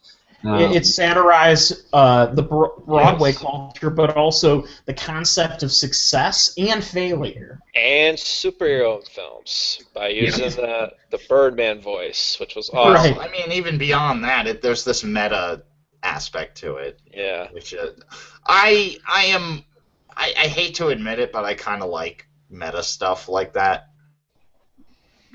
I like films that take a chance and realize, because Michael Keaton knew that his career was on the low, I think, at this point. He wasn't at the sky like he was in '89 with Batman and Batman Returns and My Life and Multiplicity and all that kind of stuff. But to bring up a point here, though, hey, I like Harold Ramis, but Michael Keaton deserves the Best Actor Oscar. He does, because his performance is amazing. And not only does he know how to channel being a stage actor, but he knows how to also use it as a film actor as well, because there are 2 different types of acting in that movie that everybody captures. Like, when they're about to go on stage, and then when they get off stage, they go back to acting like they're in a film again. And then that one tracking shot was my favorite thing of the movie, because you follow everywhere they go. And that was really cool. Edward Norton was great. Emma Stone was great. Michael Keaton was the best part of the whole film. I just loved so many different genres just mixed into this as well, and also tapping into criticism on stage and film criticism with the scene in the bar where the critic is telling him, "I'm going to give you a bad review. I don't care if it's the greatest thing ever. I'm giving you a bad review." And then Michael Keaton calls her out on that, and you just sit there and you're like, screw it. Just give him the damn Oscar right now. Just give it to him right now. So, and it was really funny. There were some really good parts in that. Yeah, I love Birdman. Smells like balls. That Birdman voice was my favorite. Yeah. What did everyone think about there were a couple shots in this movie that were really confusing to me. The one in particular was the asteroid, or maybe it was a comet, that was breaking through the sky about to hit Earth. Like, there was so much confusion. Like that was a little... If you really like, I was gonna bring up the ending, but I don't. The ending is interesting. I don't know what the fuck's going on with I think I understand the ending, but I'm not gonna get into that. Yeah, let's not spoil that. That's a whole different ball game. So that's my number one. All right. Now, Interstellar was another name that I heard mentioned for number one. That was Jake's. All that right, was Jake. me. No. Okay, I gotcha. Yeah, Interstellar is my favorite movie of the year because this is exactly why we go to the movies. So we go to see somebody's imagination go wild, but at the same time show a lot of science to this movie. And what I've really loved, first off, the performances are great. The cinematography is beautiful. I mean, I can't believe how he is able to mix in many models of satellites, spaceships, and all that, and at the same time put in this amazing CGI of the solar system that they put in, and such an how can I put this? Ambitious storyline. The black hole thing. That thing blew my mind, and how they were explaining it, and how they were trying to keep a straight face about it, and then towards the end, the last 30 minutes of this movie just really hit me, because I felt like, once again, like with Inception, and what I love about Christopher Nolan is that he likes to take you make you do a puzzle. That's pretty much what all his films are. They're puzzles, and you have to try and solve them before he looks at you and go, gotcha, because he's going to throw out this ambiguous ending where you have to create your own ending, and he does it here again. And as I said, the performances are great, special effects are terrific, but man, 2 hours and 45 minutes, you should be checking your watch. My eyes were glued at the screen the entire time, and the majestic score by Hans Zimmer, I was just captivated throughout this whole movie because it took so many chances on science as a whole that I wish that we had more movies like this that had this idea to bring up, because I feel like people kind of dismiss science nowadays. The beginning of the film, when they went in for the meeting about their kid, and they were telling us that the Apollo landing was false. You're sitting there in the theater and you're like, you gotta be kidding me. This is what we've come to? Pretty much all I liked was the score. Okay. Hey, that's why film is subjective. Yeah. I just absolutely love the film, and it's in my list. It's the best film of the year, and it's in my top 30 of all time. So. Wow. Right on. That's pretty cool. Yeah. It's not in Bill, mine. you said you saw it too. You said you had it number 3? Yeah, it was number 3. I suppose I could have rated it higher, but I felt number 3 was appropriate. I saw this movie twice in IMAX, in digital IMAX. I didn't get to see it in 70 millimeter. Although the zoo near me had an IMAX screening of it in 70 millimeter that I missed, so I didn't get to go to that. But I saw it twice, and both times I was equally blown away. I felt emotionally connected to the story, and anytime I see Matthew McConaughey making funny noises, I laugh. Like the scene where he gets ejected out of out into the black hole, he goes, ah! that just killed me dead when I saw that. I was like, am I supposed to be laughing at this or what? It was almost like when he was in Dazed and Confused, and he was like, or no, his usual you know how sometimes Matthew McConaughey goes, hey, he's got that thing about him, It was like that, but on repeat, and because he's in danger, and so that was pretty funny to me. But other than that, the greatest thing about Interstellar, though, is the fact that Matthew McConaughey, he stays the same age while everyone else gets older. Exactly. That's a joke. That's a joke everyone's made. Chastain's character in there as well. Like it's amazing. Like when you said the age difference, it's amazing what the kid actor and what Jessica Chastain are able to do and keep that persona going. But like I said, it just had so many questions for you that I wish there were more movies like this, because Christopher Nolan just likes to take chances on films that he does, just like Inception. So I may I just mention, you say I wish there were more films like this. There is at least one other, and that's 2001: A Space Odyssey. Which Star Trek the motion picture back in 1968. I would say Interstellar is closer to Star Trek the motion picture in terms of all three of the films have the same humanist themes to them. They do, but what I mean is in style, because 2001 has that would be an incredibly overlong triple feature and totally worth it, because all three of the films have spectacular soundtracks, wonderful cinematography, and also some of the slowest pacing. Interstellar might be the fastest paced of them, which is, wow, that's... I've breached the inner layer of the V'ger orifice, Captain. It's okay. Yeah. So, yeah, number one was Interstellar for me. So, Whiplash was my number one. Who else has that as their number one? My number one. I haven't seen it yet. Oh man. Oh my goodness. Whiplash. You know what you get out of Whiplash? You get the good guy. Wow. Wait, who the fuck is doing this? And then you get the bad guy. Only those could be doing that. Whiplash is the title of the film is apt, because J.K. Simmons' character in the film has these moments, brief moments, where he shows a sensitive side to him, where it's clear that he has a deep emotional tie to jazz music. And also, he's a complete just madman, because disciplinarian. Because he just goes immediately into these explosive tirades against anyone who dares to be anything short of perfect around him, which is a weird conundrum.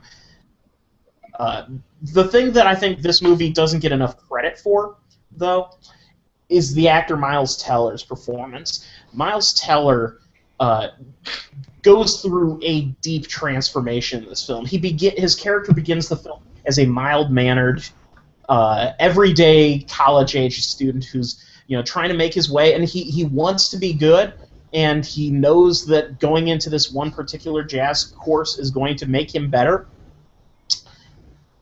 And over the course of the film, it shows as his character turns into a pure sociopath.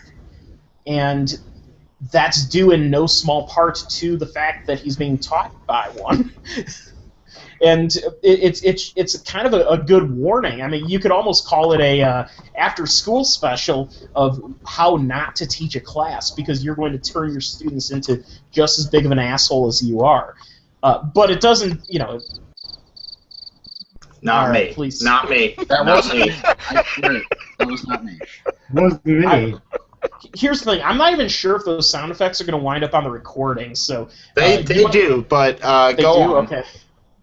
So point being, that combined with the stellar direction and pacing of the film, which actually, I mean, I've heard arguments made that this movie is a thriller or a horror film more than it is a drama, and that's an apt I don't see that personally. Well, I agree with you. It's shot that way, and the scenes, things get tense and things get very horrific, but I wouldn't classify it as either of those, really. They're like, this is one of the most intense character studies you'll ever see. It's certainly. Brilliant. The music is top drawer. Absolutely. God. Oh yeah. It is the way jazz music should be shown, should be played, and I am a big jazz enthusiast, so when I saw this movie, I was thinking to like, he's a fan of Buddy Rich, he's a fan of Charlie Parker. I'm sitting there and I'm like, oh my God. Because, Bill, I know that you looked at me, you were like, I was crazy that Whiplash was not #1 for me. It was like a fingernail away from being my favorite movie of the year, but I just loved Interstellar just a little bit more. But Right. This movie just blew my mind. It just shows truly that J.K. Simmons is one of the best actors out there right now. Because this guy is going to get Best Supporting Actor at the Oscar. That's yeah. Well, again, you were talking about Michael Keaton. The mere fact that Miles Teller held up under J.K. Simmons' wrath shows that Miles Teller is an actor to watch. That he's going to be big. He's going to be in Fantastic Four. It's going to be fantastic. If maybe he stops doing movies like 21 and Over in that awkward moment, he'll be fine. Well, 21 and over. Well, at the same time, though, he is still doing indie films. I mean, he was in The Spectacular Now also. So, either way, I think Whiplash easily can be considered one of the great films of the year. The thing about Whiplash If not that I feel like we need to address about Whiplash is that the first time you watch Whiplash, there's a very clear-cut definition of who is right and who is wrong. Yes. And every time you rewatch Whiplash, there's no more right and wrong. Mm-hmm. They're both fucking crazy, and that's kind of how. And that's what's so powerful about it. Is the first time you watch it, you're like, Miles Teller is right, J.K. Simmons is wrong. Watch it again, you're like, Miles Teller's fucking nuts to begin with, and he's a sadistic son of a bitch. He's, it's just after. I don't know. Like, once you see how it ends, I think the scene that's most telling in the film is the scene where Miles Teller breaks up with his girlfriend is the most telling and painful scene to watch, just because his character he's reached a point where he no longer feels the need to have an actual human connection on this earth. His only connection is through his music, and he basically explains to her in actually a fairly logical way why she shouldn't be his girlfriend. And guess what? He's right, but at the same time, the mere fact that he's saying these things shows that his soul is just. The scene at the dinner table is where you start seeing the change in Miles Teller. When he is calling out the football guy about the Division III scholarship, and what's that all about? Who do you play? A bunch of powder puffs? And I was like, That's... I'm like, whoa.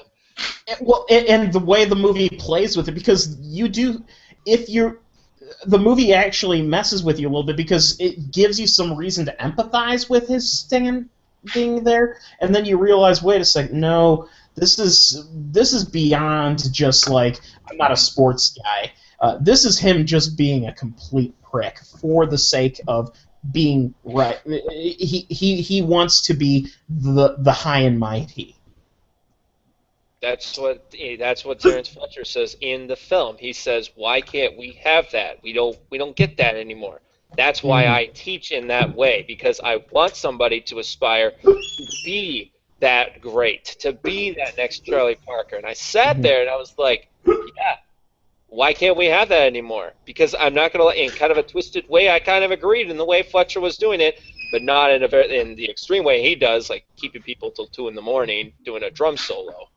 Right, and that's the thing. The question it begs is, greatness is certainly you can appreciate high art and great art, but if that art comes at the expense of every human being around you, if you sell your soul in order to get to make your art as great as you can be, is that actually accomplishment, or are you bankrupting yourself?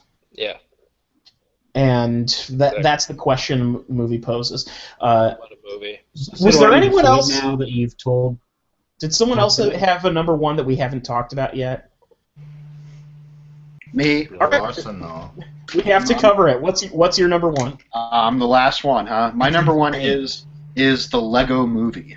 it's insane that you put this at number 1, but I respect the fuck out of it.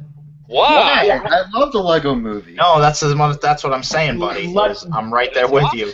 Let me put it this way: the fact that you have a list of movies, including a lot of art films and such, it is fascinating that you chose it, and I want to hear your justification. Okay.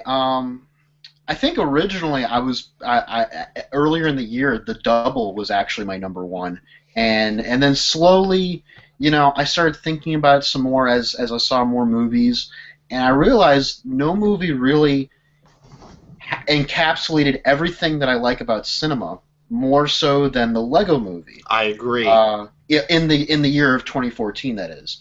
The Lego Movie is, even in the grand scope of things, it's a contender. It's a contender, yeah. The Lego Movie is witty. It's clever as hell. It's got so many Easter eggs in its photography that you could pick apart and kind of go, oh my God, they're doing that visually. That's amazing.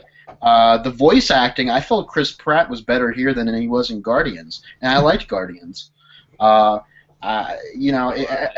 This was the biggest surprise to me because I went into it thinking this was just going to be a big toy movie, but it ended up being about so many more different things. There's no one particular theme this movie has. I think someone wrote that the movie for them dealt with the belief in God. Which is reaching a little bit, but you can kind of make that comparison. For me, for other people, it's about remix culture, For other people, it's about other things too, just imagination in general. For me, it's about everything. The movie almost is life itself in a weird way. You know what? I hear that everything is quite awesome. Right. Okay. Yeah. That was lame, but He set me up for it. I had to make that jump. The Lego Movie has lame jokes in it. Yeah, for a reason though. They're intended to be lame though. Yeah. Which is what he intended. Right. And I'm not gonna lie to you. This is one of my favorite Will Ferrell performances as well.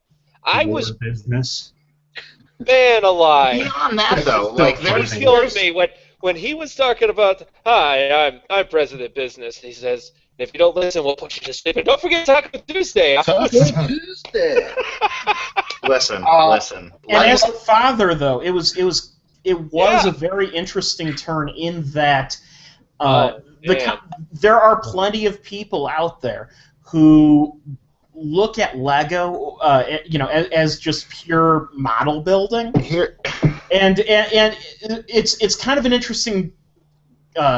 It's an interesting connotation to this, in that it points out that model building is for displays, and it's a very cold kind of thing, just saying, here's what I have. Lego is not meant to be just a static model of something. Mm-hmm. And so from the mere perspective of what Lego is as a toy, the movie, you could argue, even though it's a very accomplished comedy and animated film, it also is a very interesting advocate for, and yes, an advertisement for what makes Lego such a great toy. Well, basically everything you just said kind of like lays the blueprints of what they built upon to do everything. There's an emotional center to it when you hit that one kind of spoilery point. I'm not going to go into it, but like for me, this had world building, it had meta shit, it had pop culture references. Like really, this was like, this was indulgence for me. Like this is everything I fucking love in the world. When you heard it, right down to the fact that it had animation trying to look stop motion. Mm-hmm. And it did it in such a way that you would move the Legos. It was so crazy. And then at the same time, yes, it actually tapped into our generation as well, because I kind of felt like when they were doing the TV show, like Where Are My Pants, I sat there and like, they're going for the lowest common denominator, like 2.5 men. And they're trying to keep you occupied. I'm gonna say Chris Pratt's like, wait, what happened there? They go, tonight on Where's My Pants? And he starts laughing. He goes, wait, what was that about? Oh, well, let's go. I gotta lay the hammer down. Big Bang Theory is a million times worse than Two and a Half Men. Yeah, I hate to tell you that, but I like that show. Another thing to throw out there in terms of themes explored in the movie is the fact this movie actually feels like a logical continuance of themes put down in Toy Story, which is the feeling of a child playing with his toys. Let me explain. You know how Toy Story opens with that sequence of hearing the child's logic of a dinosaur in a force field. Mm-hmm. The Lego movie takes that further by showing things like incorporating, for instance, the crazy glue as the Craggle. Right. Or when a kid, the X-Acto knife. Yeah. Right. When a kid is playing with his toys, he looks at these other things and thinks, this is something else I can incorporate into it. I mean, if you've played it with Legos... Bring me the Polish remover of Nihil. Yeah, exactly. If you played with Legos as a kid, you would often grab things like a pencil, and a pencil would become a spear or something, like a giant spear. Or you would grab a balloon, and a balloon you could attach would become a hot air balloon, And just you're incorporating more than just the toy itself to enrich your play experience, and that's Toy Story kind of began that theme, but the entire length of the Lego Movie is essentially that extended. Yeah, I would say, and also to a certain extent, like you kind of get the kids can get in on sort of these jokes that we as adults have been getting in on for a while, like Robot Chicken or Family Guy, like these kind of pop culture jokes. Like, what if Green Lantern was bugging the shit out of Superman? Like now a kid can have fun with that joke. Oh man, the Lego Movie. Did you guys saw that Phil Lord and Chris Miller directed this, right? Of course, yeah. 21 and 22 Jump Street. Did anybody get the voices of Green Lantern and Superman? Oh yeah, that was great. Oh my goodness! Those two, I honestly, if they did a movie of those two as Green Lantern and Superman, I would watch it. But yeah, I think the only reason why they can't is the licensing issue. Well, that's what's also wild. That's what's also crazy and awesome about this movie is that Lego has the rights to all this shit. So you have Milhouse from The Simpsons and Michelangelo from Ninja Turtles and Da Vinci and Han Solo and Millennium Falcon. Like, it's just wild how much shit is in this little movie. And let's give props to Liam Neeson as the good cop, bad cop. Yeah. Man alive. There's that scene and good cop, bad cop's parents, which he was hilarious as both of them. I couldn't believe he played a good cop. It didn't even sound like him. I'm like, how does he do this? He's like, oh, it's too bad, son. We're gonna be glued here. and then the mom is like, oh no. There was a great scene in the movie where, and Hawk brought this up way back when we talked about it when it first came out, where good cop, bad cop is really angry again. And he, out of nowhere, pulls a chair out. No. Somebody brings him a chair. Or someone brings him a chair, so he can kick it and throw it around. That's what makes it better. Is that someone off screen just comes in with a chair and sets it down in a matter of like 10 frames.